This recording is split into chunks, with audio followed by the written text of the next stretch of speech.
Welcome to Both Down, episode 67, the number one Blood Bowl podcast. That is mostly recovered from Orclahoma Bowl weekend. Mostly recovered. I think I am, but man, that's a tough weekend every year. It is. By the day we're recording this, today it is, yes, this was the Friday of Orclahoma Bowl weekend. And I'm still freaking tired. By the what? A month ago we did Oh, Orclahoma. you didn't say that part. Oh, I thought that part. See, I'm still tired. Yeah. A month ago today was the Friday. Yeah. Before the big event. And I think I got pretty much everything I had to have done about 2 weekends ago. And it's still slowly been trickling in. What do you mean? I had a ton of things I had to do. Update scars, had to go to the pinball festival, Okay, I'm Steve. And I'm Scott Prime. Okay, now we can talk. Okay. But yeah, so I finally got implemented into the website, the shop. And it's functional, it's live, and people can go to bothdown.com and go to the Both Down shop and actually buy stuff. And again, for legal purposes, you're not buying anything. You're providing a donation to us for the podcast in exchange that we send you stuff. Do we have to say that so like somebody won't come and grill you on taxes? I don't know. Just more of worrying about, Both Down block dice being up there. Oh. In case GW is like, you can't sell block dice. We're not selling block dice. Absolutely not. So let's just talk about this right now, and we'll probably talk again about it in shout-outs. But yes, we have some Both Down hitting dice. Well, we'll call them block dice. Who cares? And those specifically, along with the Both Down D6s, the clear and the white, and there's two colors of the block dice, the black and the red, transparent red, I believe. Translucent, yeah. Or however you want to call it. Those, every dime you give us on those goes right back into the podcast. It helps pay for the web space, the hosting, all that stuff. All that stuff has increased a lot, which we really appreciate because we have a ton of new listeners and everything. But the provider that we have, Scott's buddy, was like, well, why don't you send me a little bit more money so that we can keep things going? Right. Which is a nice problem to have. Absolutely. He had to up everything for us, and it's just great to expand the Both Down empire. And now we get to do so with block dice. And, the computer's kind of making funny noises, and our mixer we bought 6 years ago. Yeah, I mean, stuff wears out, So, and we have one we need mic to upgrade. that kind of tops out a little bit on us, so it's... we could run a Kickstarter for our good looks, or we could provide some block dice. Or we could do a Patreon where people pay us every month to just give them a podcast. I don't get that. I get it, but... I get it, but I don't know. I get so tired of a lot of the podcasts I listen to always shilling their Patreon thing. We try not to. We do shield a lot of stuff. I mean, don't get us wrong. Yeah, we do in different ways. And who knows? Maybe one day we'll do the Patreon route. But right now we're not doing that. So. Right. Well, then we could retire. We do a Kickstarter, we do a Patreon, we do nothing but do Blood Bowl podcast and gaming podcasts and game Kickstarters. Well, let's talk about that then. Let's get that going. I'm ready just to play games all the time and do podcasts about it. I'm not a huge gamer, but it's better than my current job, so I would do it. Speaking of games, you are playing in the NBFL. How is that going? I am participating in it, yes. I'm 8 games in with no wins. No wins? None? Nobody's even forfeited to you? No, because I kept being nice and rescheduled. I could have had a forfeit, but I didn't want it. Well, you're on your way for the first-round draft pick if you stick around. And now that I understand how the drafting works, that will be good. Because initially I didn't realize that. I thought I had to make a million team and then draft people onto that, and then replace those people. I didn't realize that I could just, draft a big guy and then buy a big guy and replace him. Anyways. Okay. But yeah, it's not going so hot. Not good. Not even a close game. Not even a tie? I did really well against Happy Grew yesterday, playing his really, league-winning Slon. So if you're not on Fumble, there's a coach whose username's Happy Grew. and he's a really good player. He's won several championships in that league. The NBFL is chocked full of like really good online coaches. And I made he plays Slan. Yeah, he plays Slan. I was playing Norse, and I took Helmet Wolf. No, the other guy. The one we hate. The one we hate. Helmet Wolf. No. Plays for Norse. Outrageous. Wilhelm Chaney. Wilhelm Chaney. I took Wilhelm Chaney. That was a mistake. That was my bad. So he came in handy because I went after one of his big guys and casualtied him. So he let him. So that's good. He just left him out of the game. So I was doing well there. He was hurting me. I was hurting him. It's kind of back and forth, but I was hurting more of him. And I went to use Wilhelm against his Kroxigor, because I was kind of down at the end zone to tie it up. I received first half, and he scored, blah, blah, blah. Mm-hmm. So I was going to tie it up second half and just hope to get a tie. I'd be fine with that. Mm-hmm. And I blitzed with Wilhelm onto his Crocs, and I got a push and a both down. Okay. No, I think it was a skull and both down. Okay. And asked me if I wanted to use wrestle on both down. I was like, no, I want to use block. I don't have block. Yeah, I was trying to say, he doesn't have block, buddy. Yeah. Just because he can play for a Norse team doesn't mean he has block. He has wrestle. I'm so used to everybody on my team having block that I was just like, no, just if he wants to use wrestle, he can. And he just stood there. Did his character have block? Yeah. Oh, that's even dumber, huh? Mm-hmm. It was his. Did he taunt you? His guy had wrestled. He did not taunt me. He was nice enough. There were 8 people watching though, so I'm sure I look like an idiot. Wow! But I was doing pretty well. Okay. Yeah. It is what it is. Well, are you gonna stick around for a couple seasons? To be continued. I can't imagine just bailing after one. That's fair enough. I would say I'd stick around until I won a game, but I don't know if I want to commit to a 10-year season, 10-season commitment at this time. That's very understandable. Now that we've had enough of your misery, let's... And Norse is horrible. Well, that's why that league has no Norse teams. No. I'm so spoiled with the first season I ever played. First 2 seasons, well, okay. Yeah, first 2 seasons I ever played with the Norse, and they just had magic armor. Yeah, that doesn't really exist in real life. Yeah, I guess so. For years, you didn't believe the glass cannon routine. Now you do.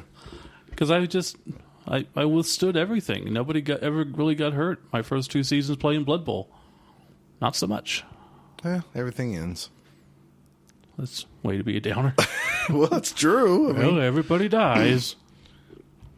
That I know of. You're going to die one day, Steve. Yeah, I won't know. That's probably true. So I'll worry about it then. You might know it's coming. I'm sure I will. I mean, when you see... the door getting battered down. Right. I'm going to kill you. Yeah. Yeah. Who's going to kill you by battering down your door? Just assumed you. I don't know. Okay. Fair enough. I don't know. The bad thing is if I killed you, would your family even know?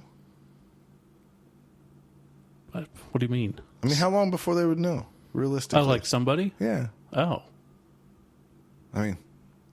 Wow, that's a good question. I mean, I have at least a couple weeks. If not longer. Well, I tend to get back to, it depends on... That's a really good question. This is a bad tangent. So let's talk about what we're going to talk about on today's podcast. Yeah, I'm thinking at least a few weeks. Yeah, I got at least a couple weeks. It just depends on luck. Because like if Greg texts and doesn't get a reply in about a day or so, he's going to text me again. If something doesn't happen, he'd freak out. Yeah, but he doesn't know how to contact me. Sure he does. Does he? Okay. Facebook. Yeah. I don't know. Maybe. Anyways. I think there's a better chance somebody in the Blood Bowl community would communicate to me about, I haven't heard from Steve in a while, before it would be anybody in your family. You'll just notice an odd lack of updates or podcasts coming out. Right. All right. What are we going to talk about today? So one thing. Okay. Someone did mention again that they were having issues with Podbean not updating on the feed. So if you're out there and you're listening to us and you usually use Podbean and it's not coming through, we don't know why. We recommend getting a different listener. Or if you are on Podbean and you're hearing this episode, that means your system's updating. So let us know. Yeah, that's a good point. Then we could maybe tell that one listener, like, maybe it's your problem. Yeah. Well, there's been a couple people, but they both used Podbean. The one we messed with, and I thought it got to working, and then another one. So I don't know. Okay. Thus, we need to update our hosting, probably. Yeah. So buy Block Dice. Yeah, please. All right. In our first segment today, we're going to talk. We're going to update about a little tournament that just happened like a month ago.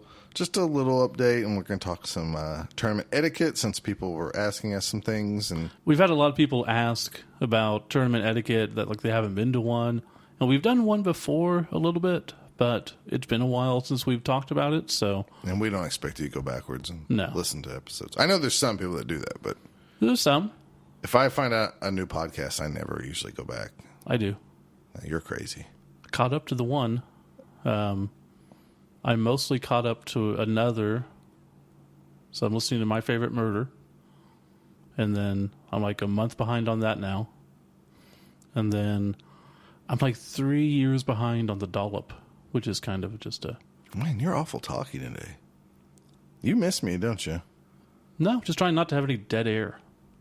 There's no dead air. I'm trying to tell everybody what we're going to talk about. Okay. You just want to keep talking. It's like you really miss me. You're like the cat that doesn't ever want to hang out with me. And then I go away for a few days, and like now you're all up in my lap. No, cats don't do that. They just get pissed off. All right, so that was the first segment. We're going to talk about some tournament talk and kind of recap a little bit Orclahoma and Spiky Bowl weekend. Then we're going to talk about the new Team Titans pack. I got to say that really carefully because otherwise I want to say Teen Titans pack, and it's not. There was a comic book also called Team Titans. There was, and that was still hard to say too. Yeah. But the new special play cards by Games Workshop. Then in our third segment, we're going to go over the COBBL, which is our store league up at Wizards Asylum. Right, talk about that. It's our first league that we've actually ran outside of the house. So we'll have a little info about that. Yeah, I had to deal with strangers. It's weird. Hasn't been horrible.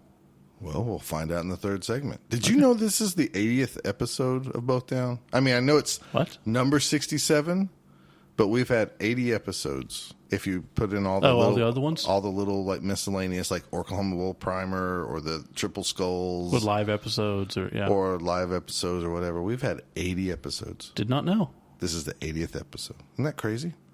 So that means we should be on episode 100 in a year. Year and a half or so, yeah. So we're going to do like a Marvel thing and just start numbering them from 100 when we do? No, what we're going to do is we're going to do a Marvel thing where we like make a big deal about the 100th episode, and then like a year and a half later, we're going to make a big deal about the actual number 100 episode of the regular series. Okay, yeah. Does that make sense? Yes. So we're going to celebrate it twice. Okay. I mean, that's also a Marvel thing. Either way we go is a comic book thing of the 2000s and up, pretty much. Yeah. It's so crazy. But if it works for them, it'll work for us. It must make money. I was laughing because like Venom had like issue 150. And it's like, yeah, it's had 100 different miniseries. But they're including all those? Yeah, that's how they do that stuff. Yeah, are you kidding me? Well, it used to just be like the main title. I know that. Times have changed. They must see sales boosts. Of course. In those things. Everybody thinks it's a jumping on point. So that's why we're going to make a big deal. Right. When it's like, episode 89, and we're going to say, it's our 100th episode. And then we're going to get a ton of downloads, and then 11 months later, we're going to go, it's our 100th episode. If there is anybody going through the old episodes and you find a part that you find particularly funny, take a timestamp, send it to me, let me know, and we can put together a best of episode. That's actually amazing. We should have had that in our notes for the shout-outs. I've been taking, throughout the whole process, I've been cutting stuff and keeping good stuff. So there's good stuff here? There is stuff that I've cut out that we've deemed inappropriate for the episode at hand. Oh, so now that my children are old enough, we're going to publish that so they can really hear it and understand. No, most of that stuff I delete completely. But there is like a middle ground. Okay. Sounds great. We're going to take a quick break, and then we're going to be back with some tournament talk.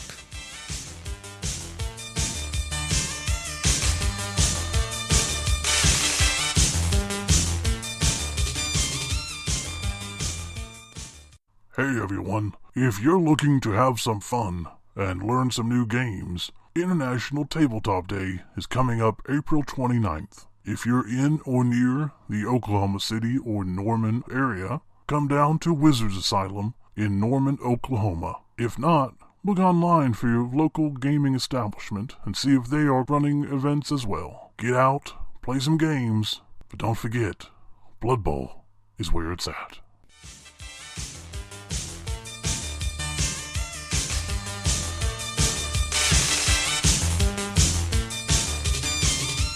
All right, we're back with some tournament talk. Let's talk about Orclahoma Bowl weekend. Okay, we mainly went over this last time, so we're not going to go fully in depth. We did. We realized that we were all in a very, very tired state and Yes. drunk on sushi. Yeah, some people are like, man, you guys are really drunk. Like, no, none of us were drunk.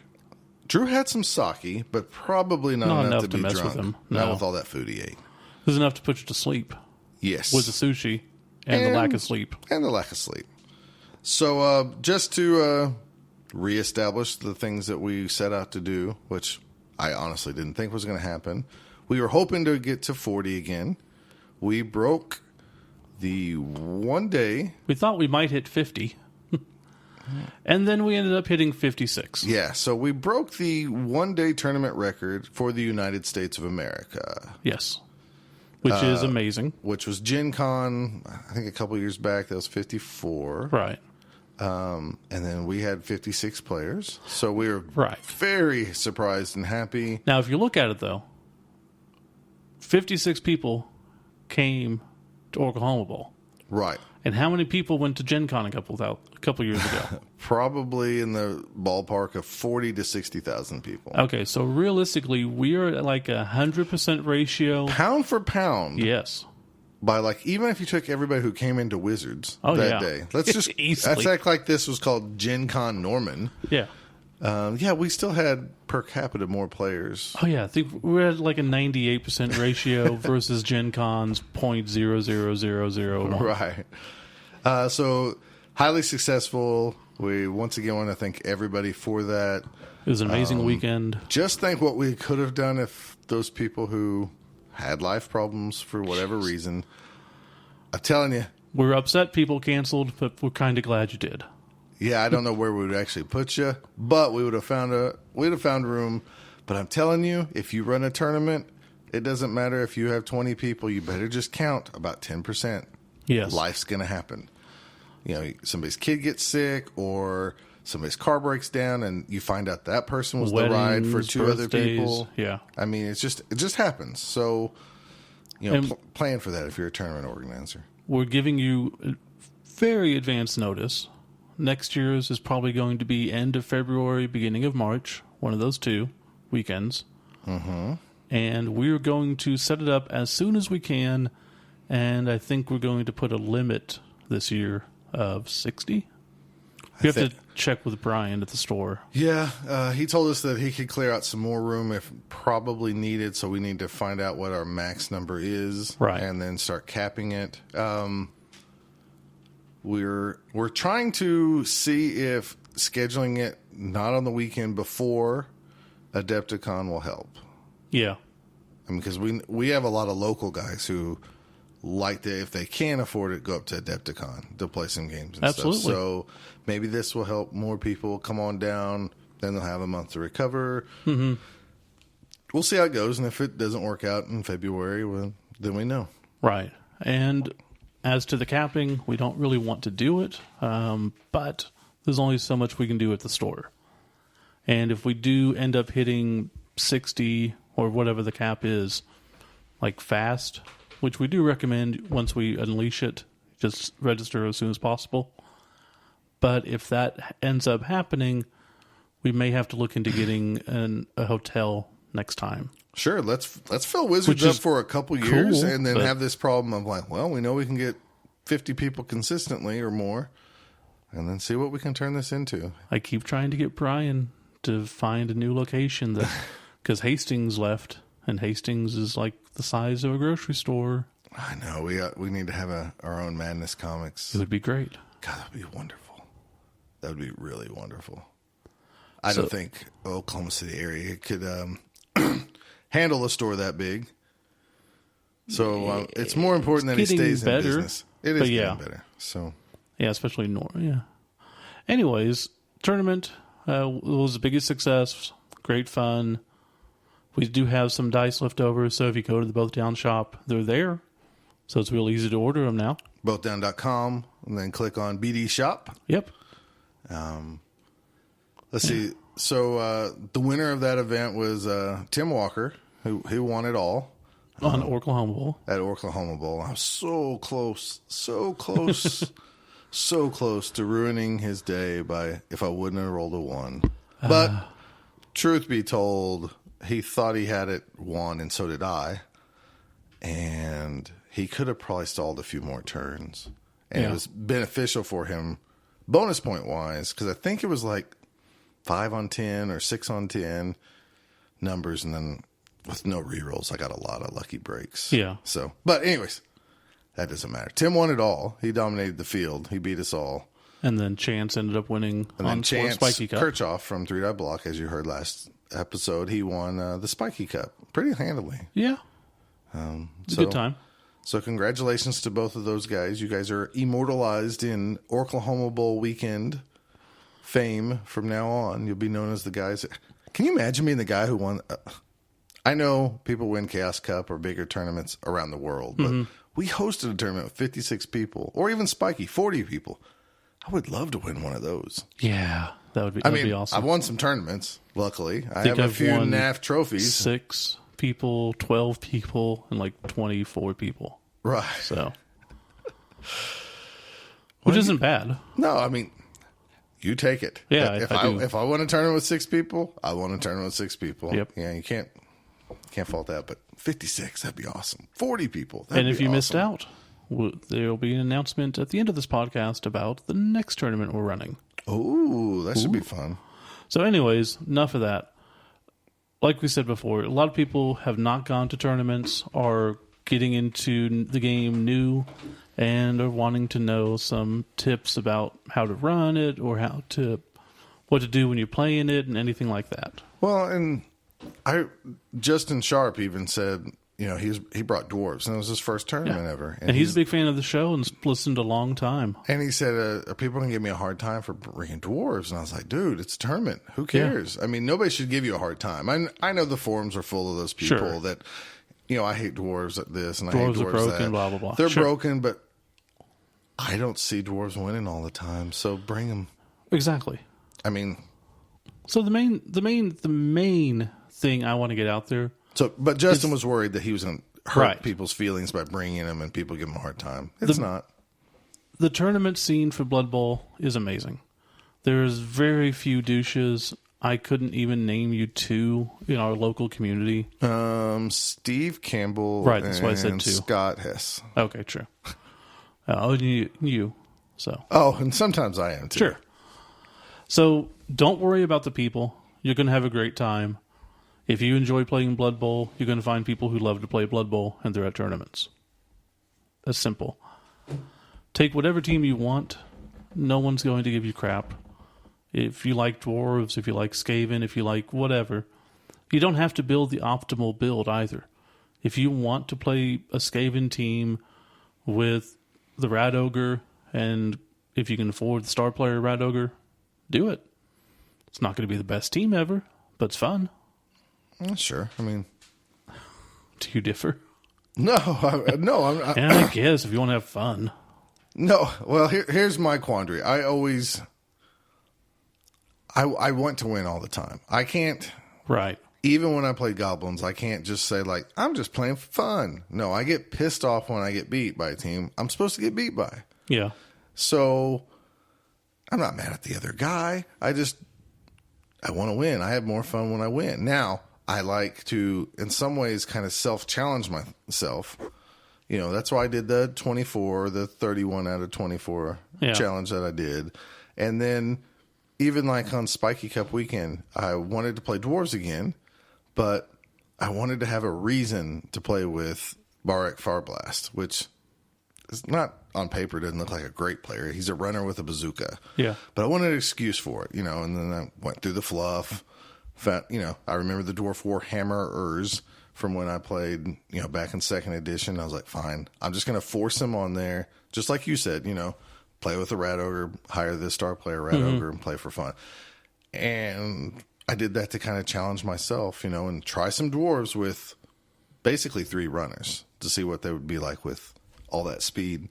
It worked out. It was fun. All that speed. Well, I mean, it is to the Dwarves. massive 6 speed. I mean, yeah, you get 2 Troll Slayers with 5, 2 Blitzers with 5, and you have 3 guys with 6. And that, the dwarves are just running around everywhere. And that feels huge, though, is what I'm getting at. And Spiky, of course, lent itself to the fact that I could have an extra bribe to keep him on the field. But it was still challenging to, like, sock money away on this guy instead of taking even, like, more skills or more rerolls. Mm-hmm. And I think if you want that extra challenge, throwing a star player on there just to see what they're like is kind of like my next thing. I mean, I don't do it all the time, but right now I've been doing it almost every other tournament, trying to like fit a star player into some build. So that's cool. I don't know. But you shouldn't ever get upset. If you like to play, I mean, look at Dean Piper. He's a good player. And from what I remember, he wants to play Wood Elves and he wants to play Undead. Yeah. I mean, and I know he has played other teams, but those are the ones he wants to play with, and he doesn't care, you know, if you want to whine about his team. He's like, okay, well, you still got to play me. Exactly. And deal with it. And he has different theories on, you know, what skills to take and everything, but don't be upset about that. Right. Again, most Blood Bowl players aren't douches. As long as you convey what you're doing, you talk. Most people don't even care if you take things back as long as you don't roll dice. Right. I mean, if dice is rolled. Part of not having douches in the community is not being one either. That's correct. So, like you just said, taking moves back or something. We do play a much more stringent, by-the-rules game when we're playing in a tournament. Because at home, we don't allow stalls and, you know, we think it's kind of douchey to foul people on whatever. So don't let that stop you in a tournament. You do whatever you need to do to win. However, the limit to that comes when someone makes a mistake, I think. If you're playing someone and they move somebody up and is like, okay, now it's 2 dice against him. And you go, oh, well, this guy has guard. Oh, well, do you care if I take it back? You're 100% in your right to go, can't take it back. Sorry.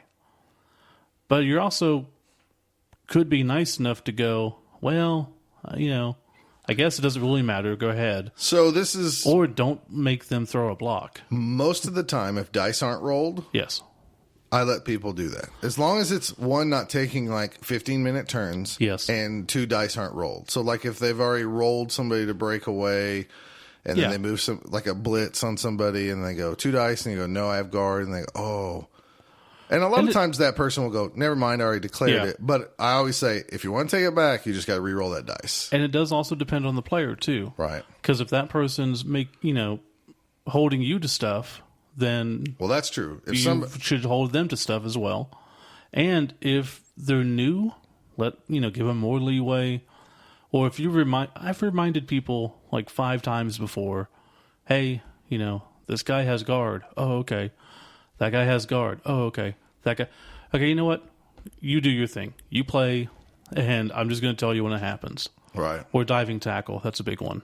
And I didn't know he had diving. I told you 5 times he had diving tackle. Well, and here's this was brought up. Somebody was talking about with their game, and they said, I think it was a guard thing where they said, well, this guy had guard, but I forgot. Yes, we all have rosters, and I hear the argument all the time online, like, well, you hand a roster, they can easily check number 6 just as much as I could. If you like to be visual, carry your own little rubber bands or whatever markers. And when I sit down against somebody, if they don't have their team marked, I will say, like, hey, you mind if I put some green on these guys with guard? And they usually kind of look at me funny. And, well, not all the time, but sometimes they do. And I'm like, I just need a visual. And they're like, oh, okay. You know, they might not mind. I doubt they're really trying to trick me by not marking it. But, you know, in their head, it's really clear who has guard. So in my head, it's not. So I just ask. And I've never heard anybody said, no, you can't do that. They're not going to. Right. This brings me to the next point, which I had some discussion about this with people, and I think I've broken it into people ask how to make sure their team is easily distinguishable. I think there's 3 criteria, and I've talked to a few people. This kind of bears out. You either have color, you have models that are accurate, or you have numbers. Something on the base, like for. Okay. So as long as 2 out of 3 of those are correct, you have, you know, this one's colored green for guard, this one's blue for block, okay, and the models are correct, okay, then we don't need numbers. If you have one that's numbered 1 through 16 and they're all accurate and the models are easily distinguishable. Are you talking about for skills or positionals? I'm talking like on a team. Okay. Just like, as long as you have 2 out of 3 of those things, I think it's easily distinguishable for most people. Right. I'm still of the opinion that if you took let's say an old GW Amazon team, and you had the bases marked, you know, red for blitzers, blue for catchers, whatever, brown for throwers. Then you don't need numbers. And then you really don't need numbers in a tournament setting. Right. If you use like the little rubber bands. You or know, if like, the skills are equal. Sure. You know, if you put block on 2 catchers or whatever. Yeah. So, if the skills are the same and the colors, then that's fine. But we had people who worry about having not completely painted teams. We want people to have fully painted teams. Obviously, not everybody can, especially when it's new or it's their first tournament. Sure. So if your team is completely one color, as long as you color the bases and you number them, and the models are positionally accurate or easily distinguishable, then I don't see an issue, really. No. And look, we want them all painted because if you've ever been to like a big miniature gaming convention or something, or even up at the store, you might walk by some guys playing 40K, and one guy has his army, just has color on it, but from far away, it's visually like really cool and excites you. Then you walk over, then you see that he's playing the silver guys, or somebody else is playing a whole team full of just unprimed models, and it just visually takes you out of it. It does. I know people think I harp on them. When I sit down and I play somebody whose team is like a catchphrase, like the snow must go on, and it's a Norse team, and they're all named after, you know, people in Hollywood. Broadway. Yeah. And it's just direct Broadway names, not even like changing the spelling or something to make them look elfy or anything like that.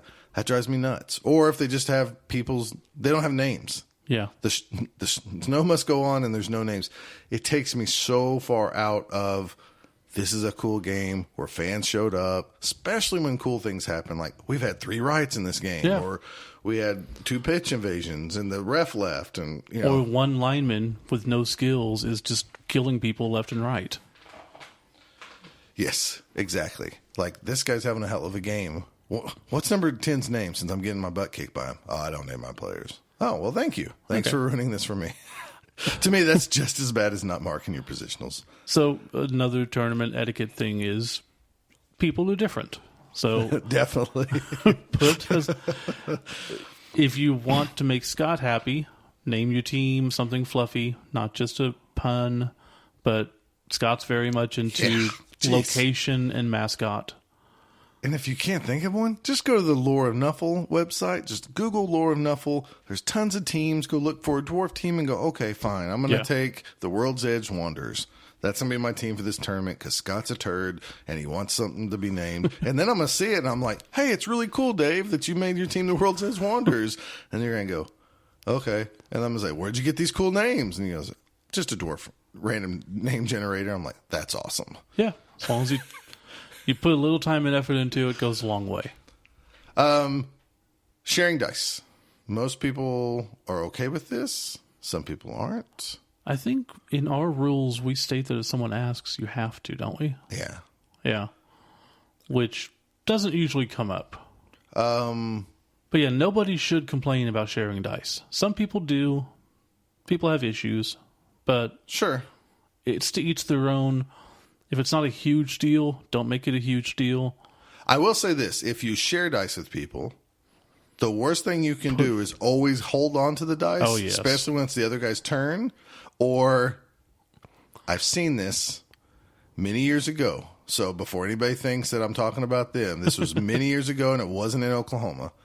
Somebody actually thinking, so the dice were almost in their mouth. Yeah. I wouldn't want to share with that person either. No. So I understand. And just put the dice in the middle. I've seen people chew their fingernails like they're eating the leftover cheese underneath there and then grabbing the same dice as me. And it's kind of gross too, but whatever. Everybody has their nervous tics. I'm not trying to harp on them. Right. But I'm saying if you share dice, what I always do is I keep them in the middle. When it's my turn to grab them, I grab them, roll my rolls because I use my dice tower, and then throw them back right next to the dice tower. It's really easy. Everything's right there. And if you are sharing dice, if you just hand them off, it kind of signifies my turn's completely over. Exactly. It's your turn. So if someone's not sitting there going, are you done? And you sit there going, I fell down. There's nothing else I can do. Oh, okay. So here's where we're going to differ on another tournament etiquette thing that I think people should do, and you're probably going to differ with me. Most Blood Bowlers turn their models all the way around. Mm-hmm. Some people do it sideways so they can quickly turn them back after their turn's done. I'm a type of guy that when I do an action or activate a character, I turn them all the way around. And I continue to do this until my turn's done, and then when I say turn over, my turn's over, I turn them back the following way. Right. You, at least a lot of times in our home league, will leave them turn that way, and you'll go back the other direction. Yeah, I flip 180 each time. Most of the time, that is okay. But when it gets down to very serious moments in the tournaments, when your brain's not working right, I've had it happen so many times over the years when I'm playing somebody like that. And then they'll start messing up because they're thinking about other things. And then you constantly got to remind them, no, you're going this way now. Are you sure? And it's come on, dude. It does happen. I don't want to be the D-bag that sounds like I'm trying to game you, but at the same time, I'm pretty sure you're not trying to game me, but I don't know, So my advice is to pick a direction and always just flip them back. Yeah. Or believe it or not, I've seen somebody who's had an arrow that he picked up from I think it was a blitz arrow. Yeah. That Slurpee or whatever gave away years ago. And he had it on the board, and so he could flip it every time his turn began, so he'd know which way his guys were pointing to remind him. So that was kind of neat. So, and also, it's okay if you double check people too. So before you do your turn, when he says he's done, you do your turn. Make sure that they have all their models facing the correct way. So it's kind of on you, not completely. I'm just saying that. It helps to have two sets of eyes doing that. Well, sure. Of course. I'm so stuck in my ways, putting them all back around afterwards just seems like a waste of time and would confuse me. I got you. And we differ on that. Right, sure. But, playing new people over the weekend or encountering them, I was telling them, this is what I do. And they're yeah, I need to start doing that because I did it the other way and it just doesn't work. I get confused. Or if their turn-in's halfway in the middle, they don't. See, I thought you were going to bring up dice towers. Because you're a big proponent of them. Sure. Because you have them. Yeah. And you go through rules every time. Oh, you're talking about my... So, I've learned over the years that most people don't mind dice towers. Most of the time, if I say, I'm going to use the dice tower, do you want to use it? I think 99% of the people, it seems like, will say, sure. Yeah, because it makes things easier. And... But I found out that over the years and I've probably talked about this before in the podcast, now I have to go through a set of rules. Okay, so both the dice have to go through the tower to count. They have to land in the tray. If they roll out of the tray, we're going to just re-roll that one. Mm-hmm. And if it hits the dice, the other dice that's left in the tray, whatever it goes to counts. So I always had to explain to people so let's say you have something important in there. If you want to scoot it to the side before you roll it so it doesn't hit it, I'm not going to get mad.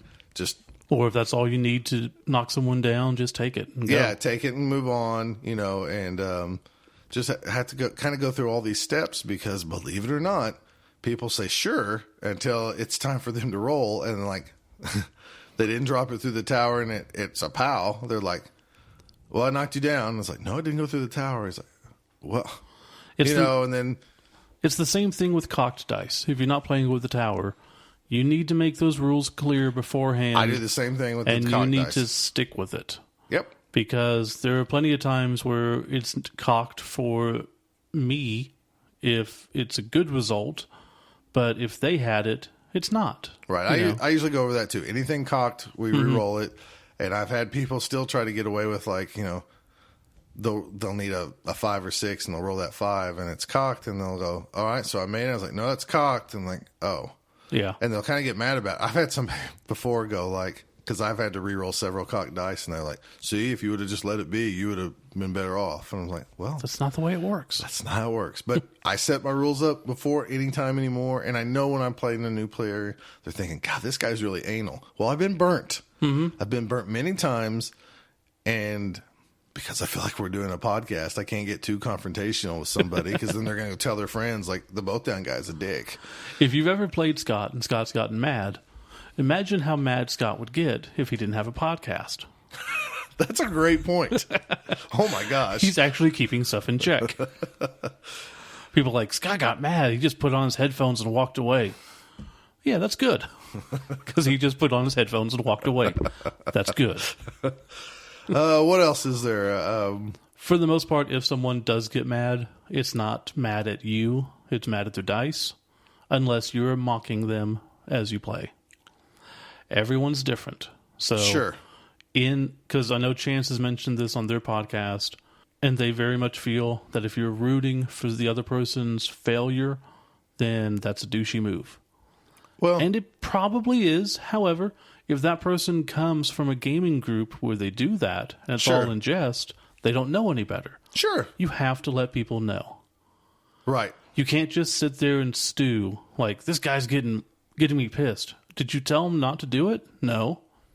Then that's on you. Right. I don't know if it's the same guy that Chance played. I played William Toops. Yeah. And came to a Spiky Cup. Yeah. And he's a super nice guy. Super nice guy. New to the game. We were both joking around and stuff about, when people get hurt and everything. And at one point he was like, you need to roll 1 or something like that. And like, pointed or something like that, and I was like, oh, William, we're going to do that now? And he kind of joked around with me back, and surprisingly, like, I guess because our banter was joking to begin with, I came from a perspective that we were just joking. Yeah. And I stayed calm and cool, and then I did it too. I just played the same game with him, which maybe if we wouldn't have had the banter of joking around before, that would have maybe ticked me off. Like if we had a serious game and then he said, like, roll a 1, that thing where you point and then you get a 1 and go, ha-ha. But we had the comical banter before, so it didn't bug me. Right. Now, but if truth be told, if I was probably playing you and you did that during a serious game also, that probably pissed me off. Well, that's the thing. If this was the top table, he's going to play that same way, and you wouldn't.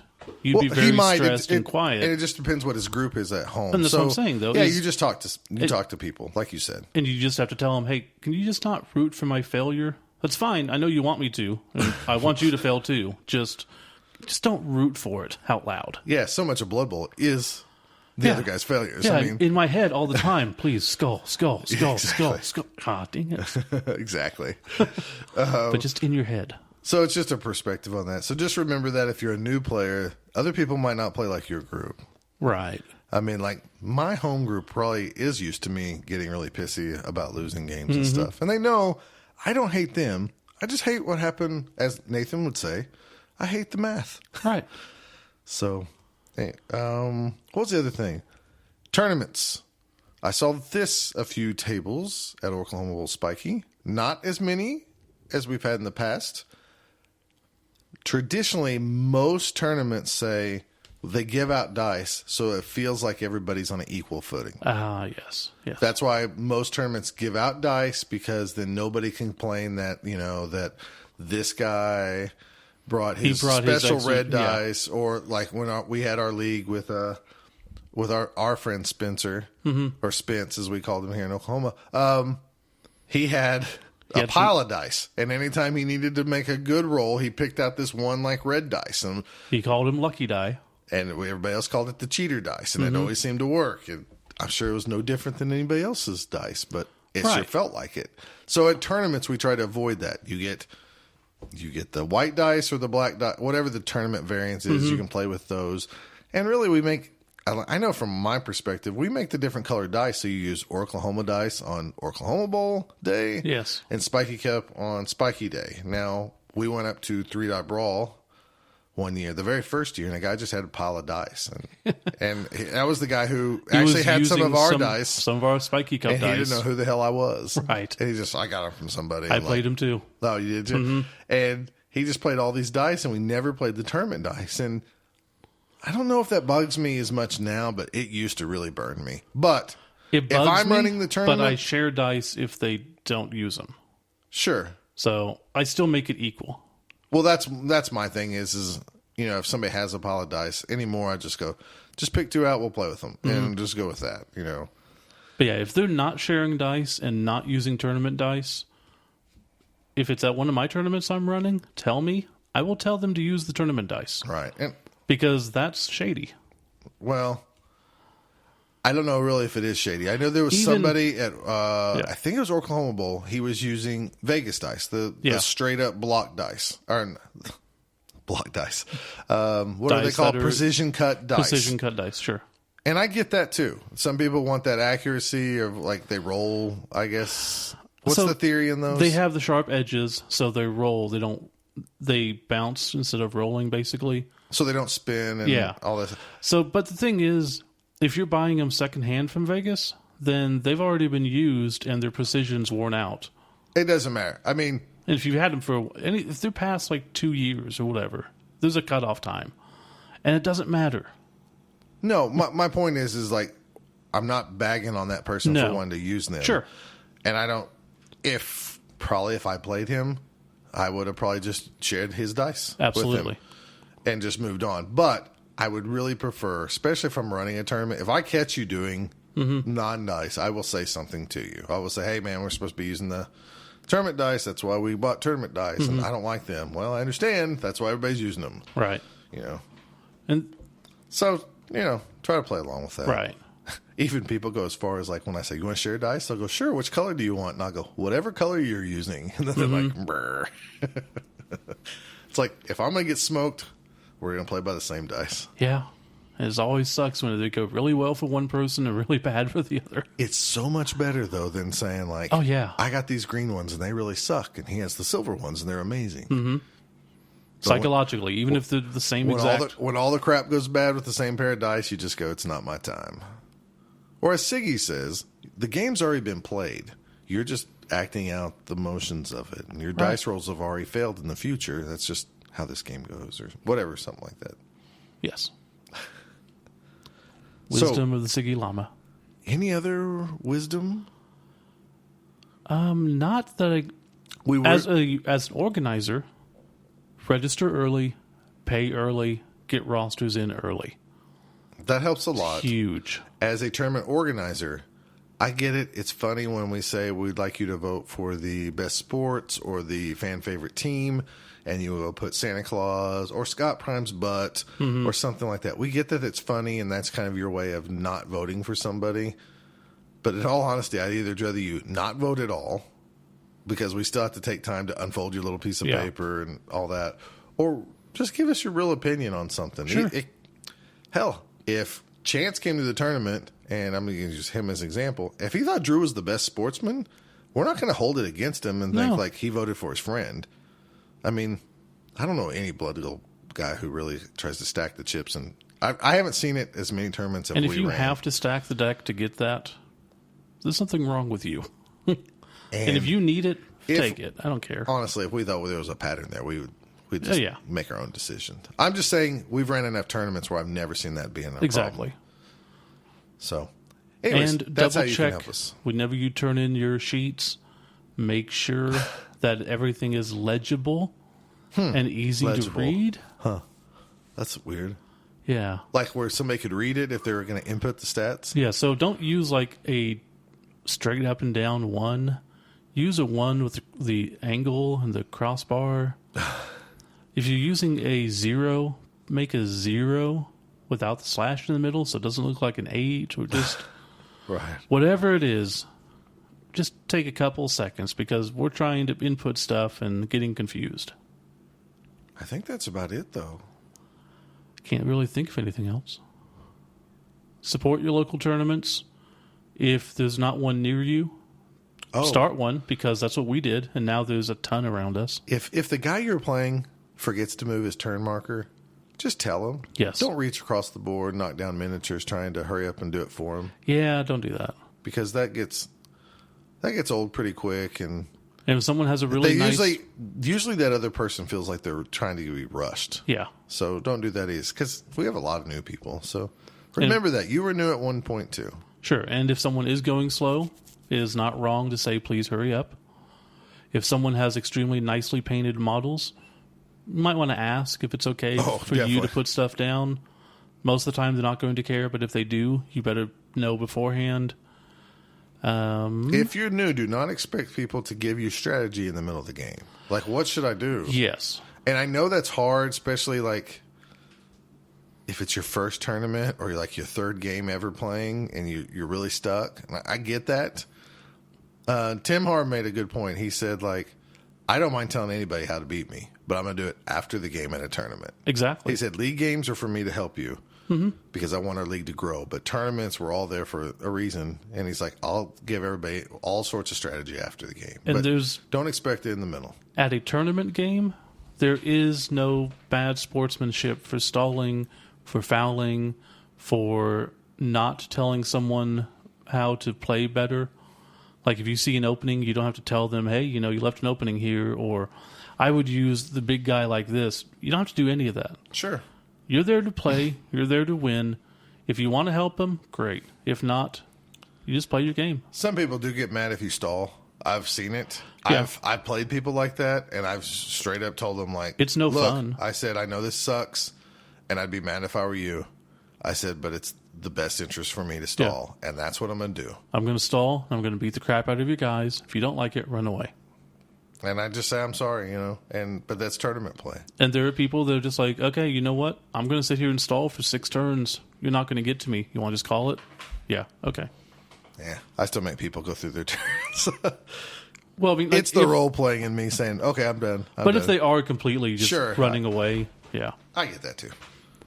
If you have any questions, let us know. We'll be happy to address them. If there's something we left out, let us know. Yeah, send us in a suggestion on something else that we forgot, because I'm sure we did. Well, I'm sure.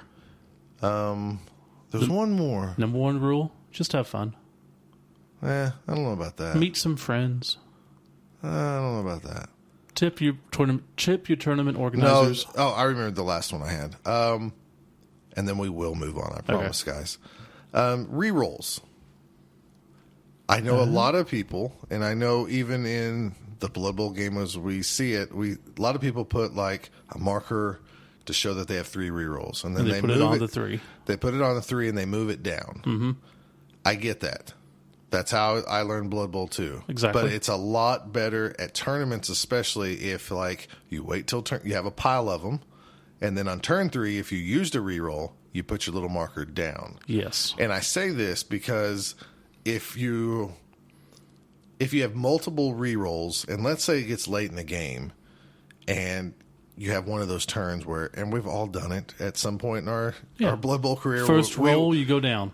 Or we have a 10-minute turn, and the very first roll, we re-roll something because it's crucial, and then our turn drags out for about 10 to 12 minutes, and then we do our final thing that's important to us, like pick up the ball to walk in for a touchdown, and we, fail the roll. And we're like, did I use a re-roll? I can't remember. And the other guy's like, I don't want to be a D-bag. I think he did, but I couldn't tell if he did.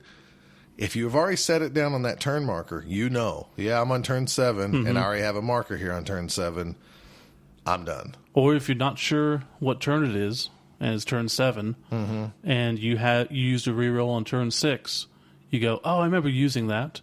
I used that. Yeah, I did use that last turn, so it is turn 7. Yeah, Yeah, because instead of having to reset all the way back to the beginning of the game, try to figure out what turn you're at. Yeah, so that's a big thing because I see a lot of new people that it seems like a lot of new people bring lots of rerolls, which I understand. Yeah. But then they're like, I can't remember if I used a reroll or not, and this and that. And I try to tell them, like, just take a little pile of them and then set them out as you use them. And then after they do it for like a half, they go, that is actually a lot easier. Yeah. So I ran into a lot of people like that over the weekend. Yeah. So. And it's fun. That way you can have different cheerleader models. Yeah, I do that or with sideline things and put them there. Exactly. So there you go, guys. We're going to take a quick break, and we're going to come back with some Team Titans Pack.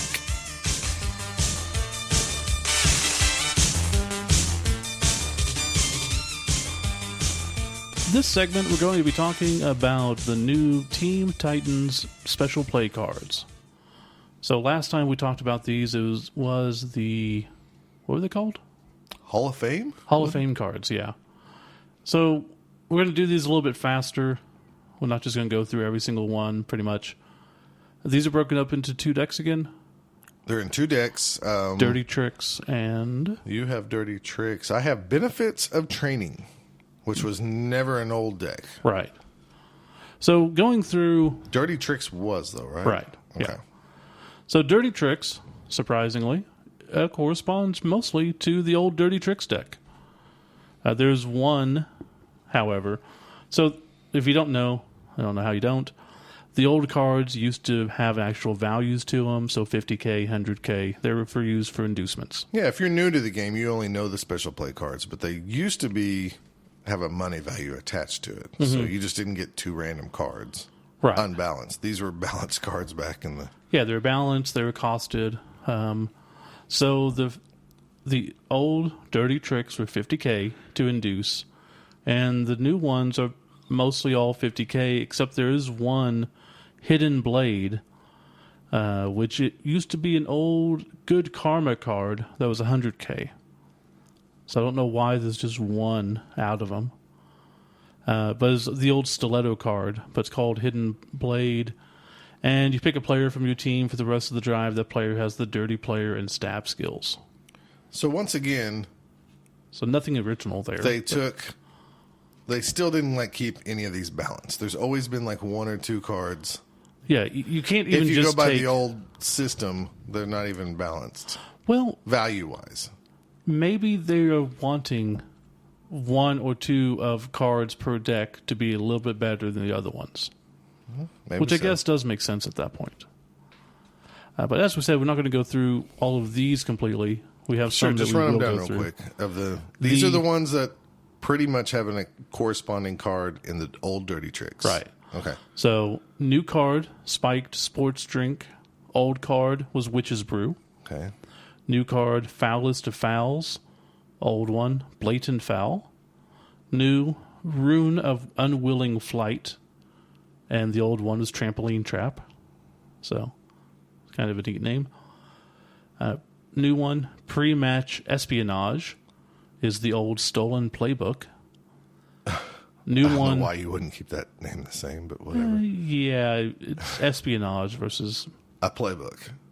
Yeah, basically, same thing. You stole the playbook. Sure, whatever. If you don't like that one. New one, Look at Distraction. New one, whoever the old one, was Distract. So they're making it a little bit better. New one is Dirty Block. Old one is Chop Block. Okay. Which not many people know what a Chop Block is anymore. New one, Tripping Hazard. Old one was Pit Trap. So at least they're incorporating the Tripwire, which is the old Blood Bowl mainstay at the rolling a 1 on a go for it to get into the end zone. Right. New one, Spot the Sneak. Old one, Illegal Substitute, or Illegal Substitution. And finally, the new one is Slippery Shoes. Surprise, surprise. Old one, Greased Shoes. So not much different for most of those. So the one's a knife and the old one was Stiletto. A stiletto, okay. Which is, not many people know what a stiletto is. Right, they're going to think a shoe instead of a knife. They're dumbing things down. Sure. To an extent. All right, you ready to go over some of these benefits of training? Sure. All right, so these, all those in your deck, half of the deck, except the one where, well, all of them though were old cards. Yes. So I went through the old cards and picked out the ones that match up. So now we have Switcheroo. So these correspond to the old Good Play deck, or Good Karma, which were 100,000. No, these are the ones I'm about to talk about. Oh, these are special play? These are special play cards that are now found in the benefits of training. Right. Okay. So now they're all called special plays now, but in the old one, there was a specific 50K deck that was called special play. That is correct. Okay. Yeah, all these nowadays are called special play cards with emphasis on like benefits of training. Benefits of training are these. Switcheroo is the new card, and it syncs up with new blocking scheme, and that's where you can switch two players around on the field. Fake Fumble is the new card. Old card Fumble Rooski. They shouldn't have changed that one, but I get it. Yeah, they probably really are dumbing it down to go after people who don't play sports, because if you play football or watch enough football, you've heard of at least the Fumble Rooski back when it was legal. If you're our age, you have to be old. Same thing with this one. Quick Flick is now used to be called Flea Flicker. Right. And that's what allows you to do two passes, as long as one of them's a quick one. Dogged Defense is the new card. Dog Defense is the old card. They kept the same name. Fancy. Yeah. This is something about players being prone on the field or something. So they, just like in the other deck, they have one $100,000 old value card from the Good Karma deck. The new card is called All Out Blitz. The old card is called All Out Blitz. Okay. Which, this one's pretty good because it's you may declare a second blitz action this turn. That's always good. Right, so it does kind of feel like they know what they're doing then. If we think of it that way, they want one card of the deck to be better than the others. Okay. So that does give you a randomness. Sure, but it's not equal. So now, after I went through those 5 cards, there's 11 more cards here that aren't corresponding with any of the old ones. 11? I believe so. How many you got in your hand? I got 7 here. I got 4, so give me a couple. Okay, you need a couple? All right. Gives me 6 and you got 5, sucker. I gave you too many now. Okay. Anyways, these cards are all brand new. I couldn't find them to sync up with any of the old cards at all. So if we are wrong, you can write us and tell us, but I don't think we might have missed it, but probably not. I'm pretty sure we didn't. So you start off first since you have 6 cards. Okay, we will go over these ones completely. So we'll tell you the name, read the quote, tell you the timing, and then the effect. So, quick save. They think it's all over, but maybe it's not.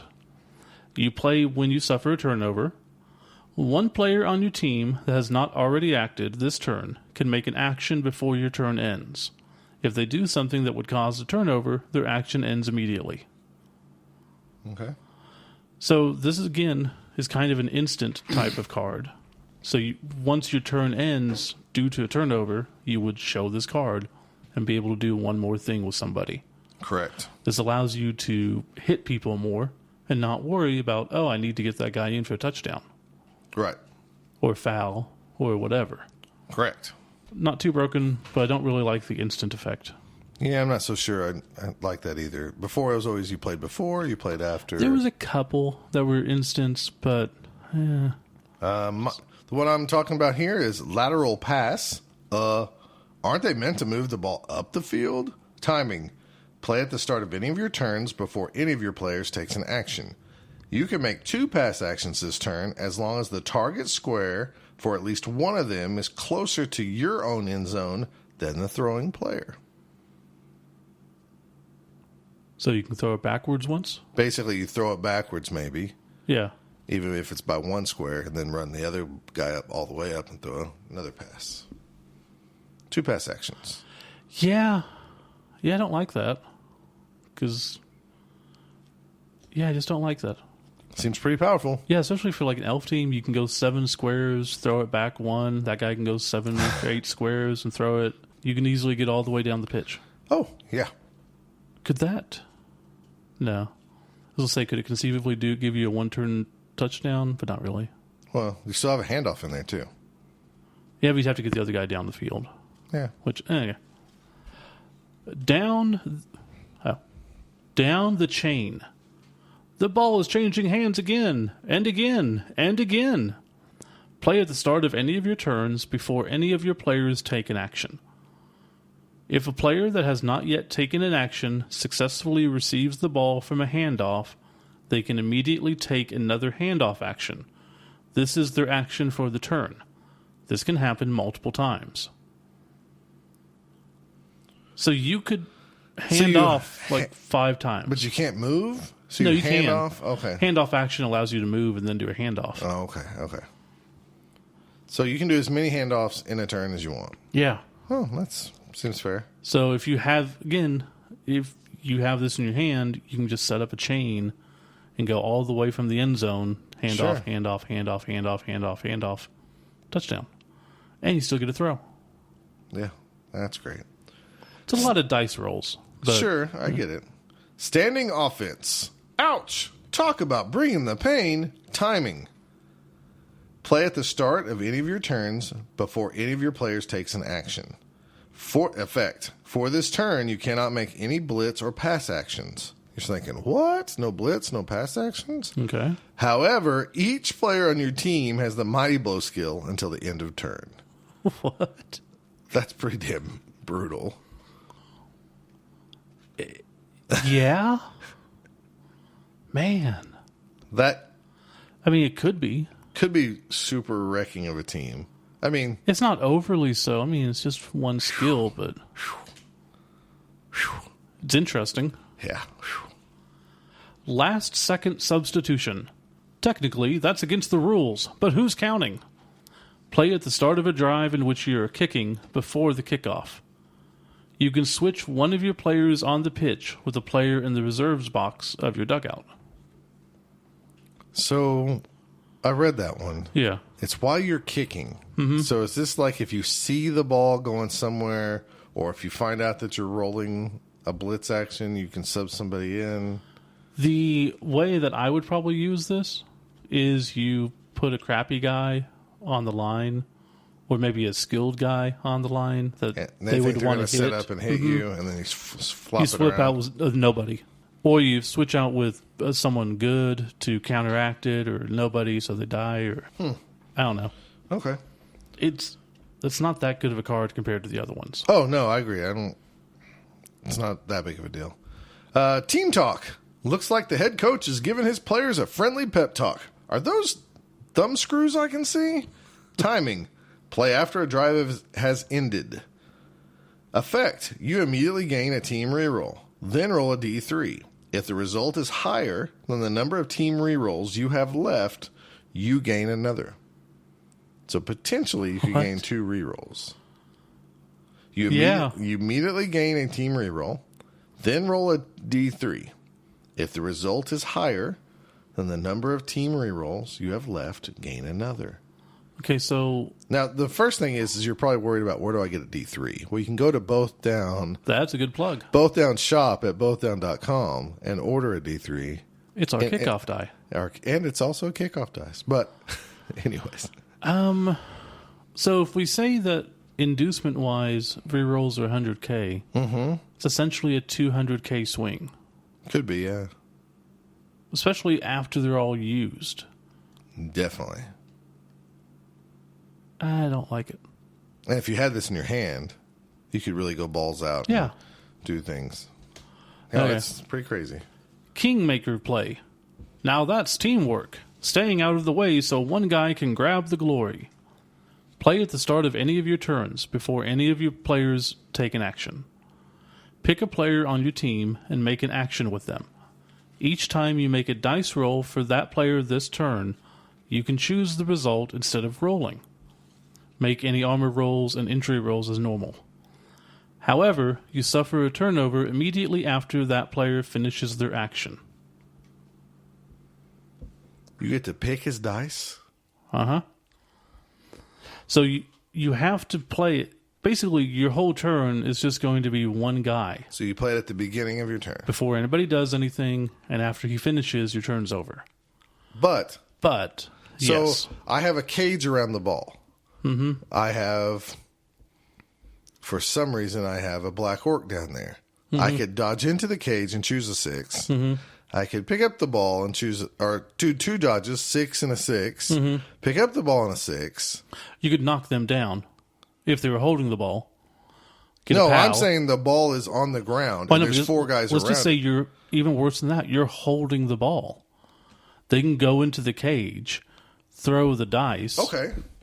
Well, and a dice roll for that player, you can choose the result. Yeah. So that includes block dice. So 3 dice uphill with a snotling. Go ahead and take him down on 3 pals. And then go over, pick up the ball on a 6, and go for it, making it each time. That seems pretty awesome. Skaven Gutter Runner. Yeah, that seems really... 11 movement, cannot fail. Surely that's not right. It's exactly right. Okay, no, I'm saying it's... That's insane. That should be like a $4,000, 400,000 K card in the old system. Imagine if you had a Skaven and you just put one in the end zone and you have your Gutter Runner, how far can you throw? 13? Yeah. So your Gutter Runner with the ball can basically almost be in your own end zone. Run up, go for it twice, throw the ball, get a 6, and your guy just has to catch it. That's nuts. Yeah, that's nuts. So if we're wrong on this, somebody correct us, because I don't see how we're wrong. I don't think we are. I think the card's wrong. Why would they do that? Because they're trying to be cool. They think they're not thinking how to break stuff. They think, oh, well, it's your one. You get to do one thing per your turn. Now, if it said only one time you can pick the die result, that'd be fine. But if you can do it every time, that's pretty crazy. And maybe that's what they meant, because it does say any die roll. It doesn't say only one die roll, but maybe they meant it like for any one die roll. Let's see. Make any armor rolls and injury rolls as normal. However, before that, you can choose the result instead of rolling. Each time you make a dice roll. Okay, so it does say each. For that player this turn, you can choose the result instead of rolling. Yeah. Oh, maybe I do want to play with these rules just so I can get this one time with a snotling and just have him rule. Yeah. Wait, and then Scott's freaking snotling came in, knocked down my war dancer. What about a foul? You would have an automatic armor break at least. Oh, when it says armor. Well, no, it says make any armor rolls and injury rolls as normal. Okay, true. Never mind. So, we already said that. This is nuts. Mm-hmm. This is ridiculous. Mm-hmm. I don't agree, fellas. Correct. All right, let's move on. Round the clock training. Talk about dedication. I hear they even missed the pre-match party. Timing. Play this card instead of using a team reroll. You can You can reroll the dice as though you have spent a team reroll. Once the action has been resolved, roll a d6. On a 1 through 4, this card is discarded. On a 5 or 6, you can keep it and use it again. So potentially, infinite rerolls. If you rolled 5 or 6s. So, yeah. So my question is do you if have you to use have this, a reroll to use it? No, I don't think so. And then could you use a team reroll in addition to this? No, because you can't reroll something twice. No, I'm not talking about that. I'm talking about use this early on. Oh, dude. It says instead of using... I don't know. That should be made to where if you get a 5 or 6, you don't use the reroll. You get to keep the reroll, not the card. Mm-hmm. So then you have the possibility of keeping a reroll. And that'd be fine. But yeah, as that is worded, so because it does say instead of using a reroll, right? Right. So you'd have to have one in order to use one. But also the way it's worded, I mean, I don't know. No, I don't know either. Awesome. Okay. Endurance training. It's not often you see players so keen to get back into the action. Play at the start of a drive before rolling to see whether any of your players recover from being KO'd. Instead of rolling for a player to recover from being KO'd, you can declare that they will automatically recover. You can do this for any of your KO'd players. Each player who recovers in this way is set up stunned. After you have set up your team, roll d6 for each stunned player. On a 4+, they are turned to prone instead. I believe this is an old card. Okay. Yeah. I think this, not Magic Sponge, but there was something like this in the old one. Okay. I just didn't find it then. I was digging through there. I think it was at least $100,000 card, though. It might have been a 2. I wonder if it's in the Good Karma deck. All right. Promo tour. Just when you think you've seen enough. What? Let me start over. Just when you think you've seen enough hardback team biographies for 1 year. Timing. Play this at the start of the game before working out how many fans are supporting your team. Effect.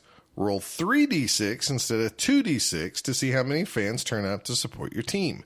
When working out the winnings at the end of the match, add an additional d3 to the roll. While it's not game-breaking, it potentially could be brutal. Like on doubling somebody's score? Yeah. Yeah. That's true. I mean... It's not major, but it's nice. I don't know. It potentially could be really bad. Right. And final one, off-color chant. We'd like to apologize to our viewers at home. It seems the team have been teaching their crowd some choice new words. Play at the start of the game immediately before the first kickoff. Roll a d6 before each kickoff that happens during the match and add your fame. On a 6 or more, your opponent loses a team reroll. Every kickoff. You can take a team reroll. Every kickoff. Including the first one. So if you got a +2 on fame, luckily. Yeah.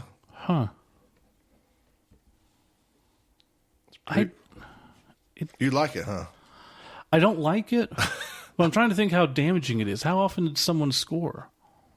And is it just for the half? Because it doesn't necessarily say for the half. No, I think it's for the game. If it's a game, that's stupid. Because if you have 3 rerolls, bam, you lose one on the first kickoff. Bam, you lose one in the second half.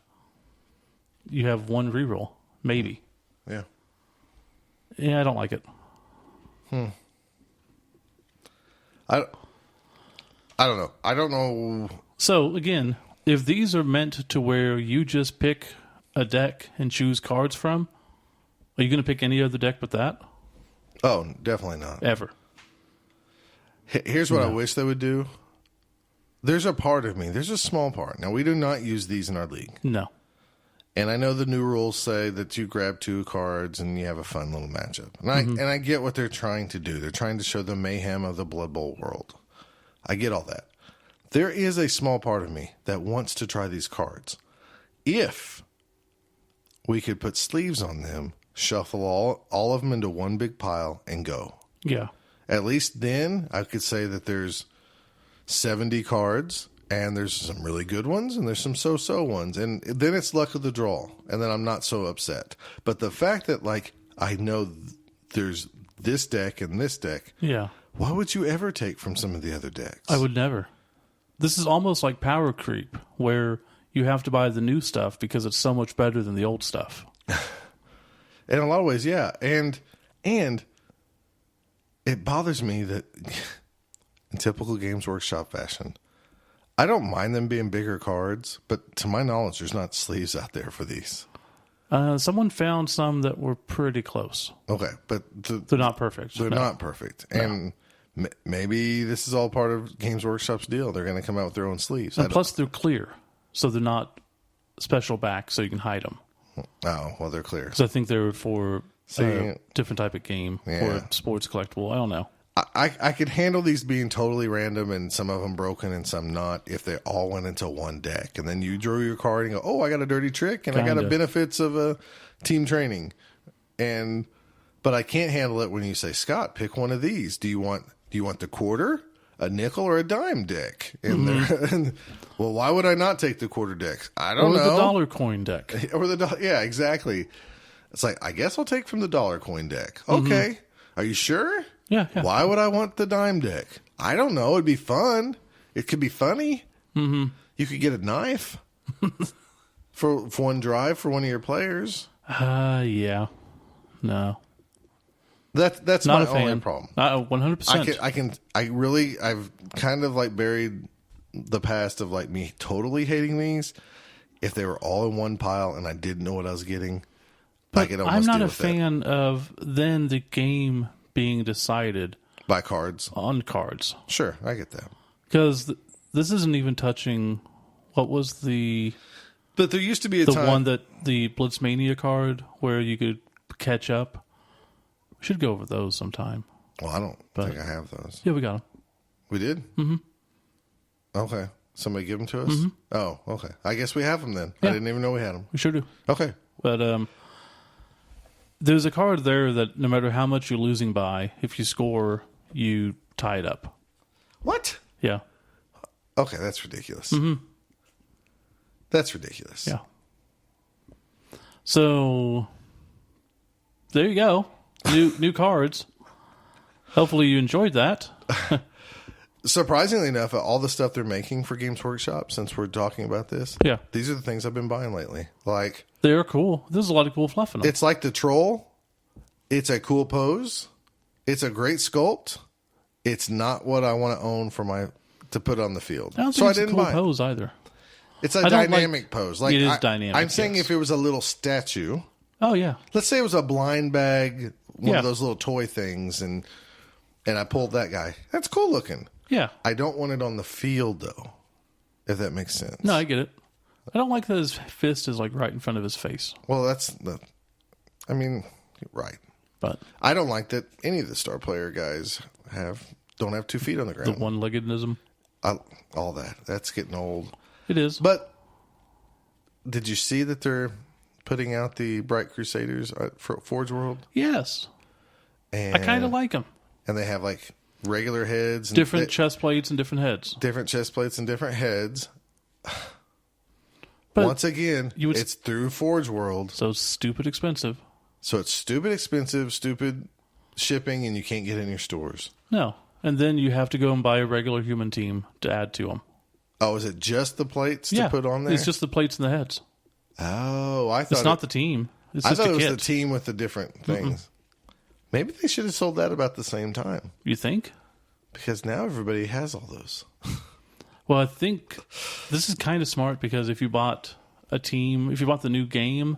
And you glued them together, now you can buy the Reclin Reavers. Now you can buy a box set. And whatever. Like anyone ever needs 2 different human teams. Coming from the guy who has I think I have 4. Yeah. And it's like, I don't need them. How often do we play humans? About once every 2 years. Yeah. Really. But I've been buying these special play cards because, like, the last batch, the Hall of Fame ones, changed up the fluff. Mm-hmm. These really didn't do much of that. So I was kind of disappointed a little bit. Yeah. Because at least the last ones were like, Zug's necklace or whatever it was. Yeah. These don't really have much on it. I still think they should be adding new star players in each one. Oh, like in a card format? Yeah. Even if it was Zug on a card? Or yeah, we already have Zug from the base set. But any of the new ones. Sure. I agree with you. The ones that are in the back of the book so we get Roxana Dark now and stuff like that. Yeah, a few of those every time it should happen. You would think. And since we're just complaining about that, I think every time they release a box set, they should have a Team of Legend thing in there. And they should have Team of Legend thing and new cards. That might make me buy them. Yeah. Because I don't need the Reclin Reavers. But if they had a Team of Legend in there with all that stuff, even though I could download it, I'm stupid enough that I could just go buy it myself. I love that the game came with those cards for each position that said the position and the value and stuff. If they had different ones of those with each box, that'd give me reason to open the boxes. Sort of. I'm waiting for something else to come out through Forge World that I really want, and then finally break down and spend some money. Not a Death Roller? I want a Death Roller, but I'm not going to order just one expensive Death Roller for expensive shipping. So I'm going to wait until there's like 2 or 3 things, and I know what's going to happen. It's just going to be sold out. That doesn't matter. The shipping doesn't matter. You don't save any money. Oh, you don't? Not at all. You don't save money by extra people, or it is based on weight. 100%. So you don't save any money by ordering multiple things together at the same time. Okay, well. Yeah. I want to buy everything you got, but it's got to go through the store, fellas. Yeah, goes to the store, we'll buy it. I've been consistent. I bought one of everything that's come through Brian's store. I did, except for the troll. I didn't do that one because I just didn't. I don't need it. But I'm just trying to support the store since he's supporting the league. I get that. We are not used to this Forge World stuff, and I guess 40K is, and all the other lines are, because I guess this is GW's way of saying you buy directly from us for expensive prices, and we make all the money, and it's obviously working because they're going to keep doing it forever. But I guess I'm just going to miss out on some stuff. Yep. The old grouchy guy in me. Same here. I really don't need a Death Roller. No, not at all. When's the last time you played with one of those? I've never played with one. I almost did it at Orclahoma Bowl. Or Spiky Cup, almost. It is. We can get into that some other time, but it's the worst piece in the game. Yeah, but that new one looks. It looks amazing. Yeah. I think I'd hate to put it together myself, but I wouldn't. I just pay someone to do it. Exactly. I just paid $100 to have a figure mailed, put together, and painted. Who's that? No, I'm saying I would if I did that. Oh, I got you. I'd just be like, "That's what I'm doing. Paying $100 for this, being done." All right, I got you. All right, that wraps up this special play cards and our traditional Gripe at GW segment because we're 2 old guys who's played Blood Bowl for 20 years. No, we just know how to do stuff right. That's how I see it. I've played Blood Bowl for almost 30 years. Okay, so we're going to get past that, and we'll be back to talk about our league in the next segment.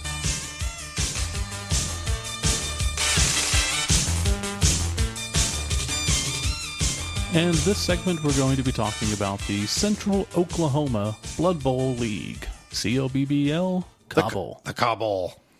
COBBL. Oh, that's our mascot should be a turkey. It was almost going to be the Greater Oklahoma Blood Bowl League. Which would be the Gobble. Huh. But I didn't want to do that. I almost like that better. Shut up. Cobble's pretty good. I like Cobble. Anyways. So if you haven't heard us talk about it before, it is our league that we have been running since January.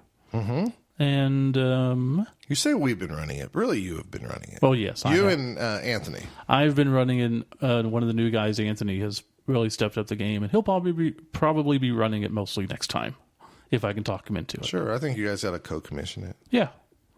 Well, in the rules, I have it set up that there's one commissioner, and then there's a trio of people who make the decisions and blah, blah, blah. Ooh.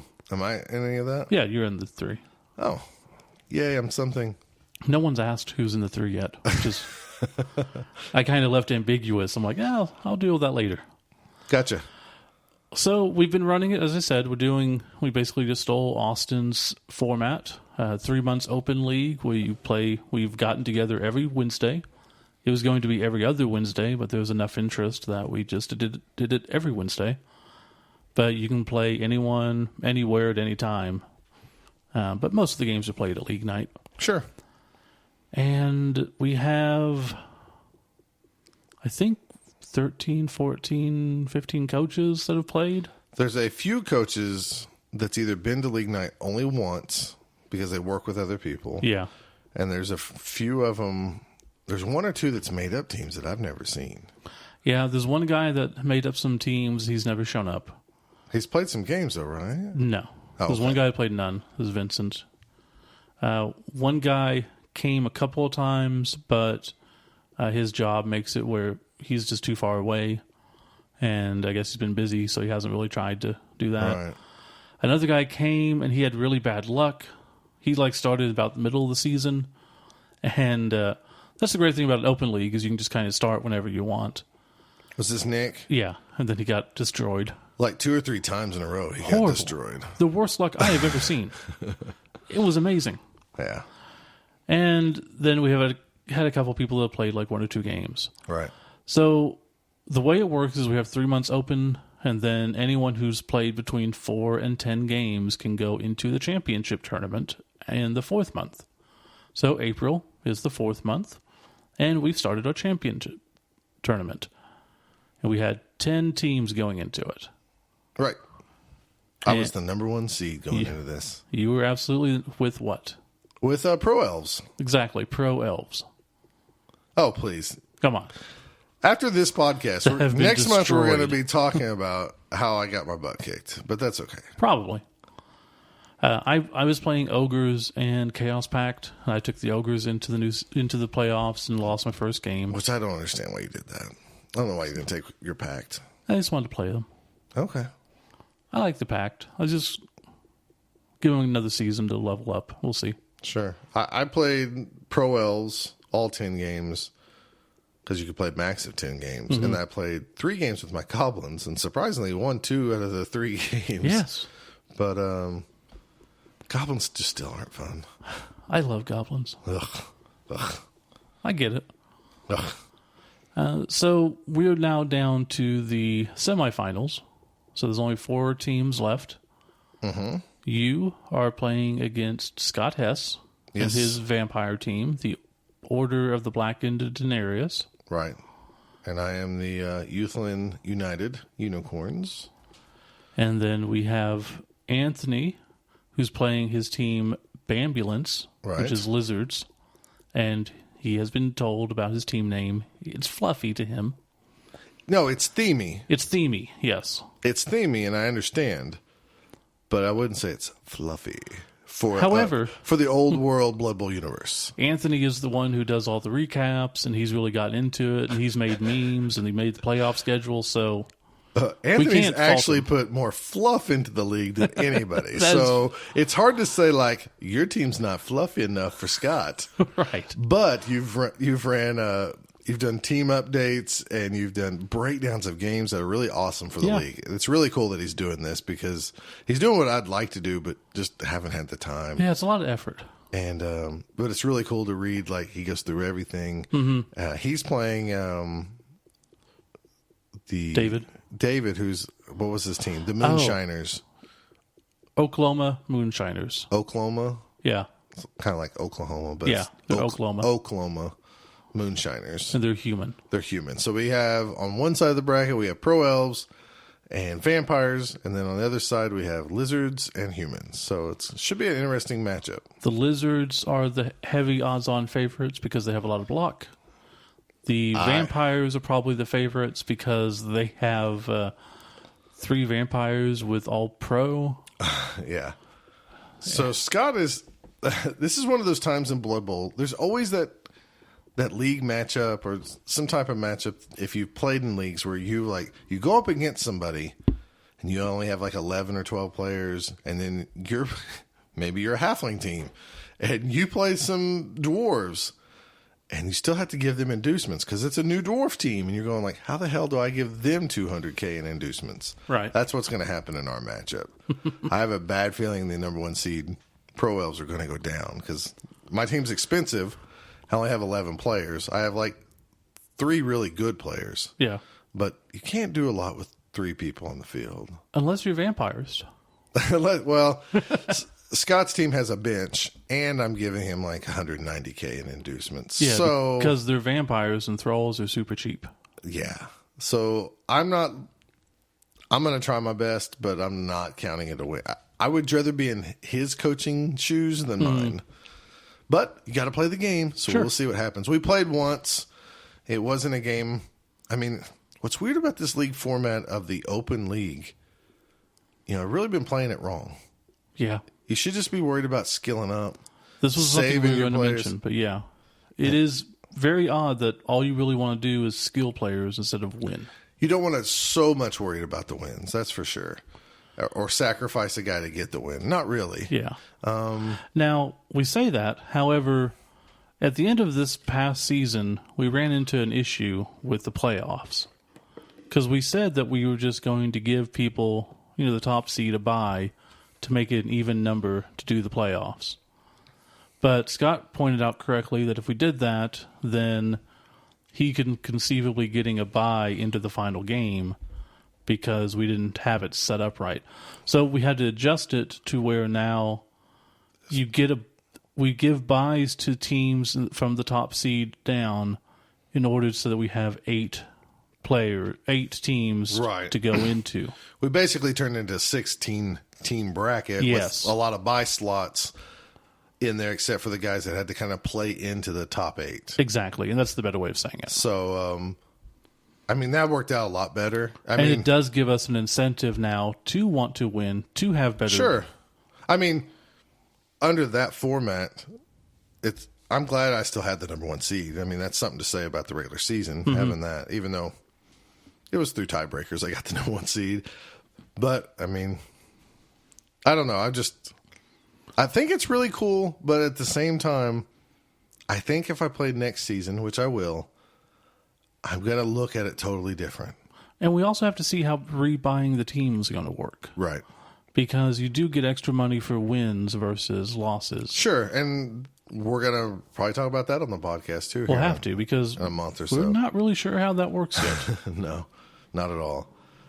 So it's going to be interesting if we lose players or if we actually earn enough money to... Yeah. I still predict that Scott Hess is going to win it all. Just on the fact that he's a good player. So far, he hasn't taken a lot of injuries, and every other team that's left in the bracket, he's going to be getting about $200K in inducements to. That was very true. And a good player with some inducements is pretty deadly. It is playoffs. You cannot get a star player or mercenaries. You can't. But in our league, you can get wizards still. We've kind of grandfathered in some of the old inducements. Yeah, that might be going away. That's pretty big. I don't know if it should go away, but I think maybe we should neuter it down to what I've always wanted. Wizard, Fireball, 100K. I still think that's...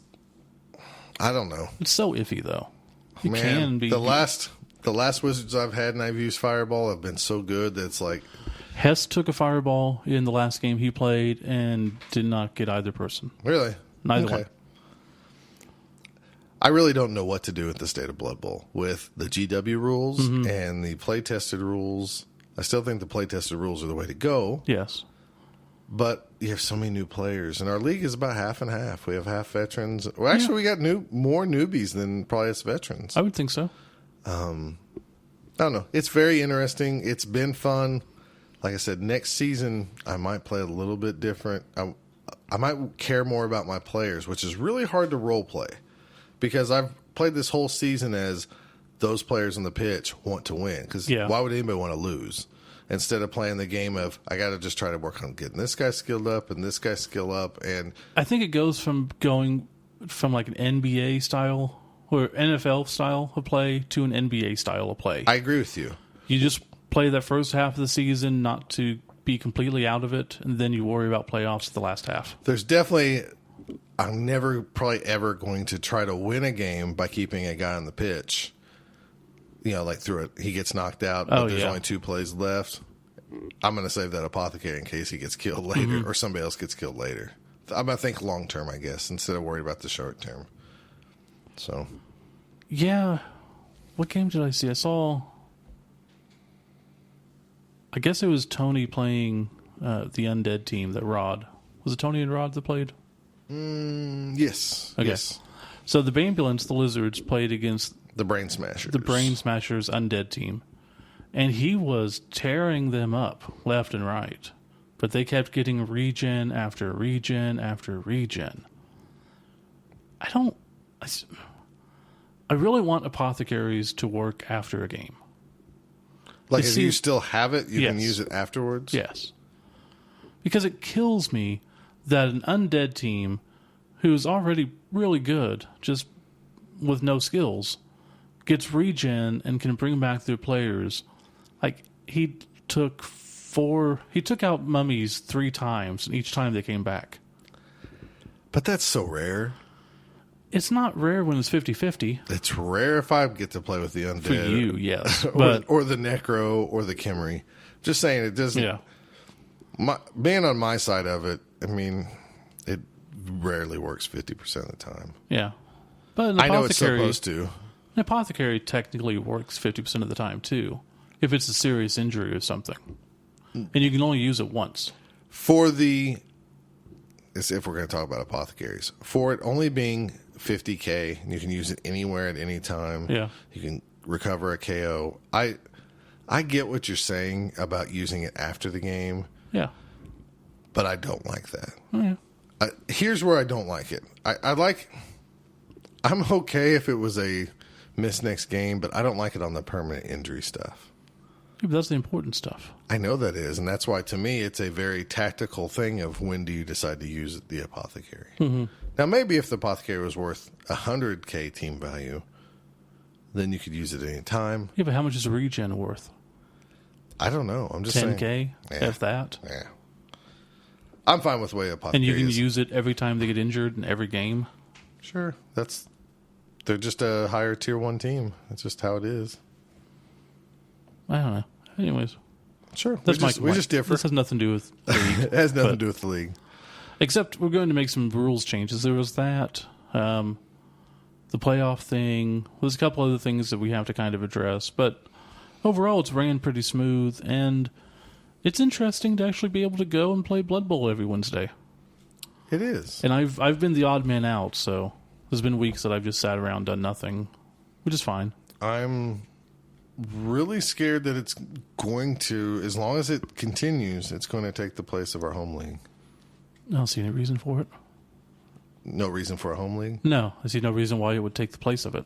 It's a whole different atmosphere. I don't know. Since we've started the league, our home league guys, which are home buddies, I mean, they like to stay at home. They don't like to come out to the shop. They haven't participated in the league nights. And I don't know. Maybe we just love Blood Bowl more than them because... Duh, that's obvious. We've said this many times. And again, we're doing a podcast for Blood Bowl. I think it's apparent. We put on tournaments for Blood Bowl. Huh. We run a league for Blood Bowl. I would say we care about the game a little bit more than the other people. That's true. Now, if you're in... For some strange reason, if you are out there and you want to come watch the finals of our Blood Bowl League, it's going to happen on April 29th. We're hoping actually on International Tabletop Day to do it then. We're going to have it up at the store. Steve's got his Pro Box kit we're going to break out. Wasn't going to tell people, but yeah. Well, I want to tell people here. Yeah. Because if they want to drive up and play some tabletop games or drive in from, maybe Dustin wants to drive in, him That's and John. True. For a day and play tabletop games with us. Hey, there you go. And they could watch the finals. So that's actually a good point. You don't have the kids that weekend, so we could actually play all day there. Right, yeah. I think I'm going to run a demo of Ice Cool. So that'd be interesting. Because he wants us to run some games if possible. At least he asked me to. So it needs to be a sign-up sheet so you can get people to sign up at what time. I got to let him know the next couple of days. He's going to make a chart. It should be like a sign up. Okay. This table, this. Okay. Sure. Yeah, cool. He's doing all that. Way ahead of you, Steve. But yeah, if you'd like to come out and watch and see a Pro Box kit, I really hope I can beat Scott Hess because I want to be the first guy to play on that field with all the. Yeah, I did get the Pro Box. I was going to do a review of it, but kind of forgot about that. That's okay. We can still review it. We'll do it in shout-outs. Yeah. Speaking of, we wrapped up on this? We're wrapped up. Not much to say. I mean, there's a lot to say. We don't really want to just go over the team matches like other podcasts do because we know. So who do you think wins the other side? Lizards? Oh, Lizards, yeah. Lizards all the way? Of the teams left, I think it's going to be Lizards. I really think you're going to pull it out against Hess. Golly. Just because it's elves. I'll buy you dinner. I'm telling you right now, I'm going to buy you dinner if I win. Okay, you know. Texas Roadhouse dinner. That's how important it is down. to me. Okay. But we'll see. I only have 11 guys. That's where it's going to kill me. Yeah, I agree. Pro elves are so hard to keep healthy. It's just like your Norse. Yeah, but you only need 2 of them to score. I've played them before and lost 2-1, so we'll see. I would have a better chance if I didn't have to give him $200K. Oh, yes, absolutely. That's where I'm scared. No, yeah, if he's smart, he's taking Wizard and just sitting on it. Or under the new rules, if he's smart, he could take his money and buy a Halfling Chef and steal my rerolls. That'd be pretty brutal, too. Yeah, it would. Yeah, I don't like this scenario. No. But he's bound to have bad luck. All those vampires with Pro is really hard, too. He has not had bad luck yet at all. Well, maybe it's time. Oh, yeah. The man comes around. Nuffle comes around. Nuffle comes to town. Yep, we wrap this up. We'll be back with some shout-outs.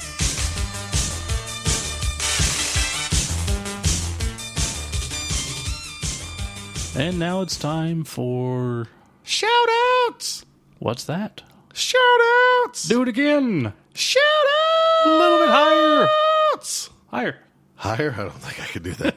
Shout-outs! Okay, God, no. Sorry. I'm sorry, everyone. I shouldn't have done that. I was just hoping his brain would explode like scanners. Scanners. First up, shout-out to Oofta Bowl. Oofta. This is a tournament ran in... Is that Duders? This is Duders, which is what? Minnesota? Wisconsin? Dude. It's wherever Fantasy Flight Games is. Don't put me on the spot. You don't know either, do you? Pretty sure it's Wisconsin. It's wherever the Fantasy Flight Game headquarters is. Steve's going to look it up while I go over the rest of the details. It's on June 24th, 2017. It's only $15 in advance or $20 otherwise. That's really a cheap tournament. Rules in a nutshell. Only 24 regular teams. 1.15K for your team build plus 12 skills skill package. There's a custom star player called Hoofda, who's a Minotaur. All right, you ready for this? It's Minnesota. It's Minnesota? Yeah. Okay. Roseville, Minnesota. Roseville, Minnesota. Of course. It's right there. Yeah, we knew that. Yeah. I was confusing with Michigan. That's my bad. Oh, okay. So this Hoofda is a Minotaur that's 260, 6'5", 2'8", Loner Frenzy, Thick Skull, Mighty Blow, Horns, Leap. What? Very long legs, tackle, throw teammate, always hungry, and fan favorite. A star player may make up the 11th player on your team. It's a 4-round Swiss tournament. So, Derek, or as we know him everywhere as Duder. It's almost as crazy as your guy. Yeah, it's pretty crazy. It's a lot more expensive than my guy.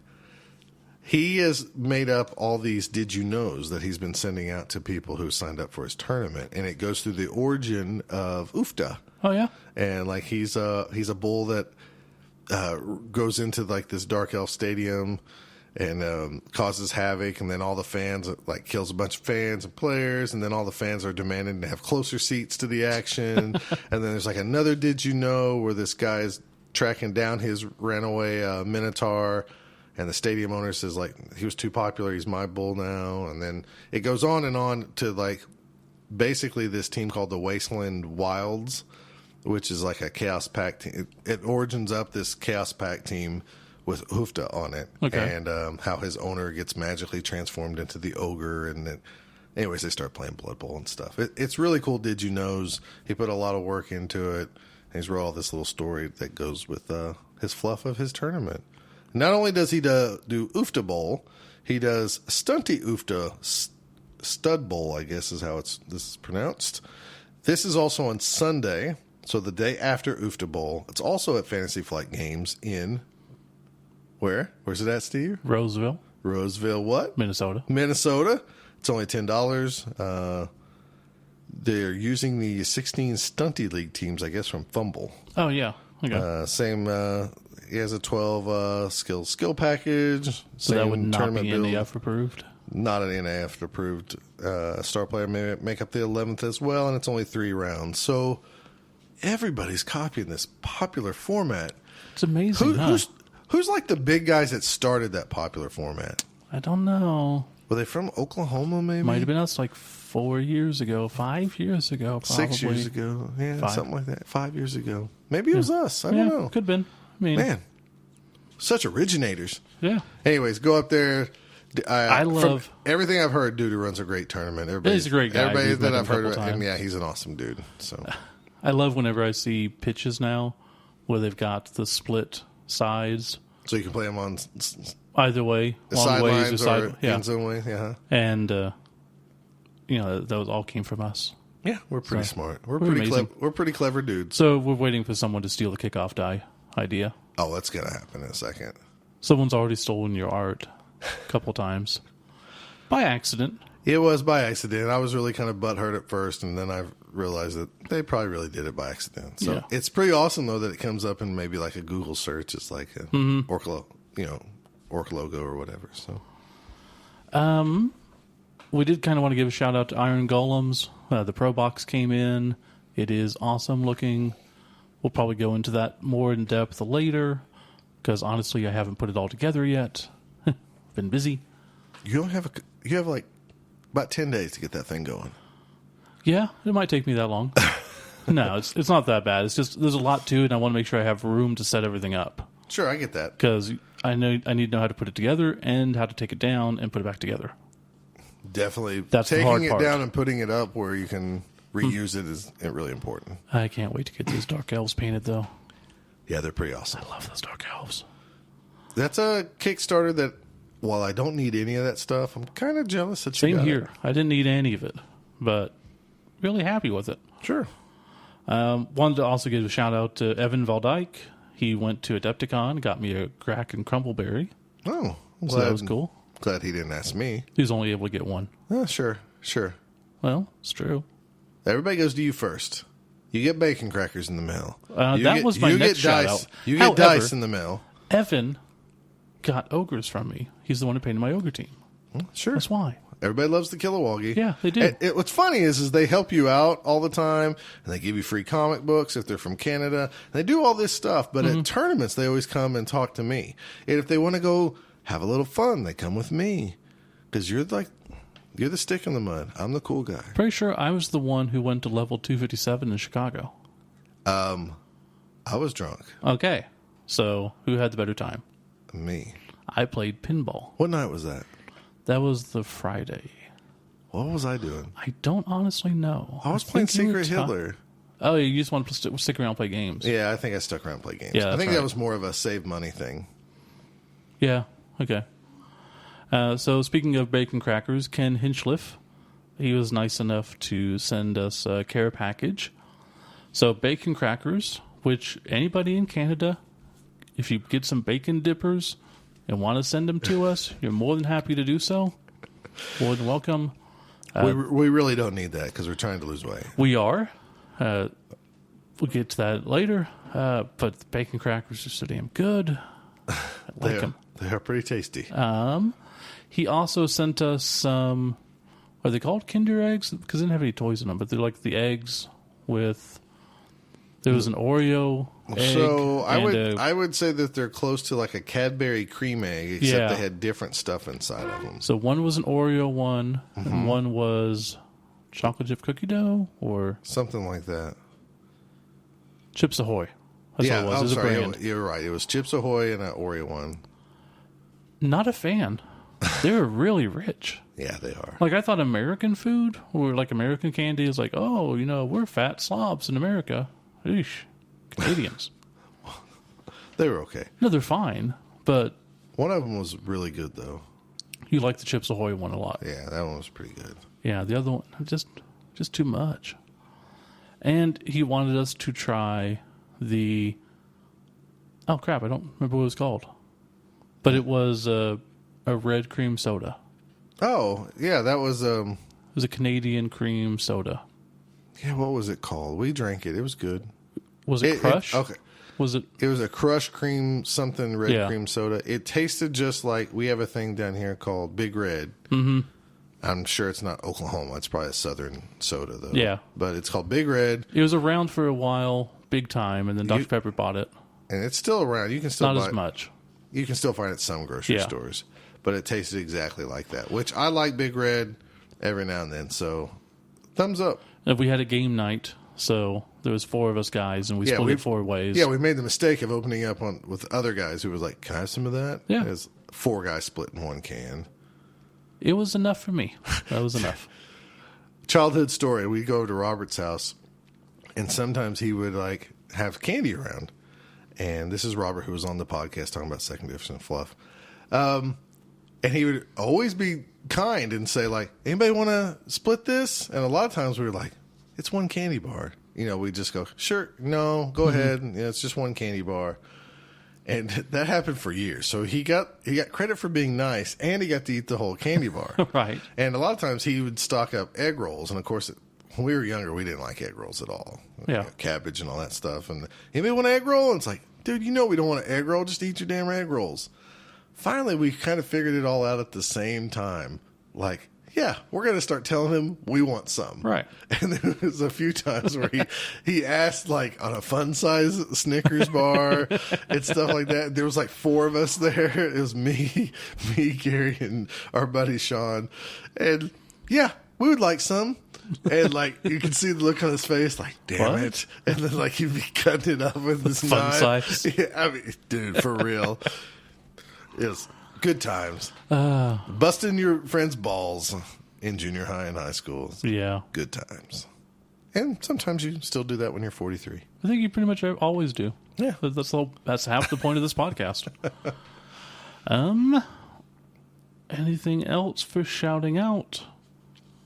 Again, we do have our shop open, so please feel free to go to bothdown.com, look at the shop. Seriously, there's been a lot of people that actually have serious conversations with us and like, you know, we really appreciate your podcast or we really love your tournaments.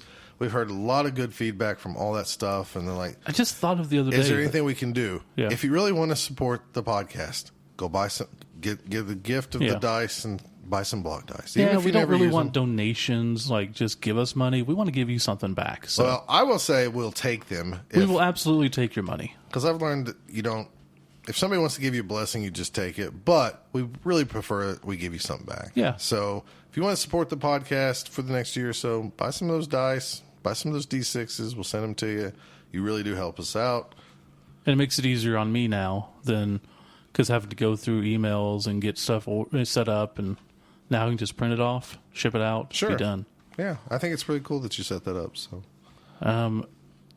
I didn't see a Both Down T-shirt on there, but you need to set that is not on there. So, but you got to start somewhere. We got dice. I don't know how to do the shipping well. Oh, okay, so I got you. Shipping is currently set to $5 flat for US, $10 flat everywhere else. Right, so you could eat it on some countries and be okay on others. So. For the most part, for what I'm sending, it's not going to be too bad. If I put in a T-shirt and try to send that to Italy or Australia, sure. Then we'll keep it simple. Yeah. If you want a T-shirt or something, you can just message us, email us. I can always figure that out too. Other than that, we are, as we teased, going to be running another tournament June 24th. That's right. See, the Goblins just can't get enough. Right. They feel like the hats were not enough. They were just too fancy of a party. So they want to have an all-out party. Yeah, the Goblins feel slighted. So, you know, every year they do their best. It's mayhem, which is what everybody loves in Blood Bowl. It's chaos, what everybody loves in Blood Bowl. You even hear people that come to our tournaments saying, like, Orclahoma Bowl is great, and I take it really serious, but I have a lot of fun at Spiky. Right. And then the Goblins only get 40 people. And so they're, like, mad. They're like, how did them orcs get so many people? Mm-hmm. So one Goblin said to the other guys, like, well, I know how we can beat them stupid orcs. We'll just do another 5 tournament. And 5 plus 5 is 10. That's better than Orclahoma Bowl 6. And in some weird goblin logic, we are going to run Spiky Cup 5.5. Right. So there you go. New colors of dice. Yes. We're going to do it this year. This is really our excuse to catch us up because the Spiky Cup happened after the first year of Oklahoma. This will now sync everything up, give us an extra tournament to run. And then next year when we have Orclahoma Bowl weekend, we don't have to repeat that it's Orclahoma Bowl 7 and Spiky Cup 6. It's Orclahoma Bowl weekend 7. Yeah. And it has Spiky Cup 7, Orclahoma Bowl 7, all in the same thing. This has nothing to do with Chessex messing up dice and sending us the wrong color of Spiky Cup 5 dice. This has nothing to do with that. Nothing to do with that. I mean, nothing at all. No. I mean, however, if somebody sent you maybe the wrong dice that were the wrong colors, and they let you keep them, you might as well like use them. Yeah, might as well use them for something. And if like you a can, tournament. if you could work it into fluff for something you were wanting to do anyways, Right. Why not just do it now? I mean, it's going to look like the other ones. They have the 5 and they have a hat, but it's 5.5. You got to put them together. Right, and goblins aren't going to change clothes. No. It's been a couple months. Yeah, they've changed colors. This is all that happened. Exactly. So, You like how that works, guys? yeah, it's good enough. See what fluff does? Yes, It justifies anything. it sure does. But yes, it'll be a fun tournament. I think my plan is to incorporate aspects of all of the other Spiky Cups into this one. It's going to be Scars approved, yes? It is going to be Scars because we have plenty of time. It's going to still be a 3-round tournament. So Yeah. you people who are driving in, if you want to drive in, I think the idea right now is to run a 3-game tournament, just like we did. Let the points lay as they go. Yeah, and then everybody maybe split up, go grab you a bite to eat, and come back and play board games at Wizards. So, because there's been people who said, I'd like to get a board game with y'all, or I hear that you're on Facebook, messaging out playing board games. It'd be fun. Yeah. Well, here's the tournament. Come on up. Even if you're coming from afar, you can stay the night. And if for some reason we don't play board games, we might just do a live podcast or something. Yeah, We'll figure it out at the time. I'm all down for some board games. Yes, he is. But it'll probably be a lower price point, not do any prizes or anything, just kind of a get together, do probably certificates, and maybe order some pizza for lunch. Yeah, we'll see. We don't know yet. We're not 100% sure. We just now got the date in today. Yeah. So look for the rules maybe in the next couple weeks. Should be. And we're kind of excited about it.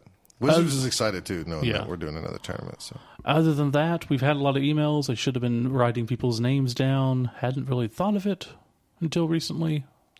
So sorry about that, everyone who has emailed. We have been getting back to people, so that's good. Other than that, have not seen any new reviews on iTunes, so we can't read those to anybody. yeah, I guess you guys If there don't care anymore. If you have from another country, or if you have and we just haven't seen it for some reason, take a screenshot, email it to us. Be happy to read it out. I've gotten quite a bit of people messaging me saying like how cool my art was for the Rock Cup little comic, and I appreciate the feedback. I mean, I see all my flaws, but it's really cool. Scott will always see his flaws, but Scott does amazing work. I've had a couple of people say, like, it is amazing how you drew those characters just like the miniatures look like. The truth is I never saw the miniatures, guys. That was just my interpretation of what Nathan told me. Oh, those? Mm-hmm. Oh, okay. I thought you meant the ones on the cover. No. Oh. Well, maybe that's what they meant then. The star players? I thought they meant the... So maybe they did. If you don't know, Rock Cup had a giveaway slan team, and they didn't have enough positionals, so they threw in a gutter runner and an osprey. I believe I talked about this before. Yeah. We did a little 3-page comic with a cover, so 4 pages total. Steve wrote it, I drew it, inked it, sent it off to him. And I guess from what I heard several times is that the miniatures look like those children osprey awesome. That I made and the gutter runner and stuff. So I never saw the miniatures, so that's just good random luck. But I appreciate the feedback. Like I said, I see all my flaws, but it was a fun little project to do that stressed me out for no reason. So. Yeah, always will. We are both getting back on the track of trying to eat better and live better. So to get fit for life, if you are doing something, make sure you're doing it a little bit better than you were before. Oh, man. Big thanks to Anthony Albano for kicking my ass all the time, telling me to get to the gym. Anthony, he's going to the gym now. Yeah. He's going and walking for an hour. Yeah, I'm proud of him. I try. Yeah. I was going to go Sunday, but then it was Easter. Right. It was not open. Oh, it wasn't open? No. I was going to give you a hard time for celebrating Easter. No. It just wasn't open. No. Yeah. A lot more things shut down than I thought. A lot more things were open than I thought. Yeah, that's true. Like all the fast food places and all the grocery stores and everything was open. Well, they don't care. They want money. Yeah, I don't blame them. So, anywho, I think that covers everything. I believe so. We have rambled on enough. We will probably let you go. Probably should do that. It's getting late. Yeah. Bye. All right, bye.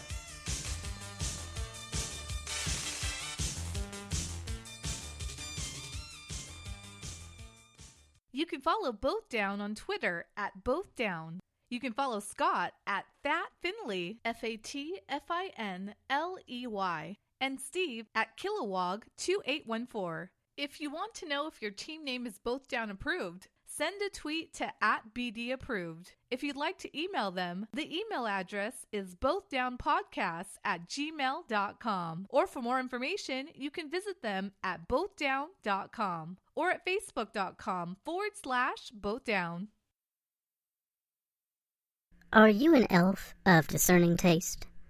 Do you get tired of the clingy and scratchy, shall we say, undergarments provided by your team or the visitor's locker room? Well, then you need Green Undies. Green Undies is a monthly service that provides the finer accoutrement to elf teams in all the old world. You pay one justifiably high fee, and every month you'll receive new undergarments of the most superb and pleasant variety. There are many varieties and colors, but we are too proud to get into those details here. If you're interested, contact your local Green Undies dealer. You can find them by the smiles on their face while they dodge in and out of traffic up and down the field. Green Undies, because when you're dodging, you need to feel your finest.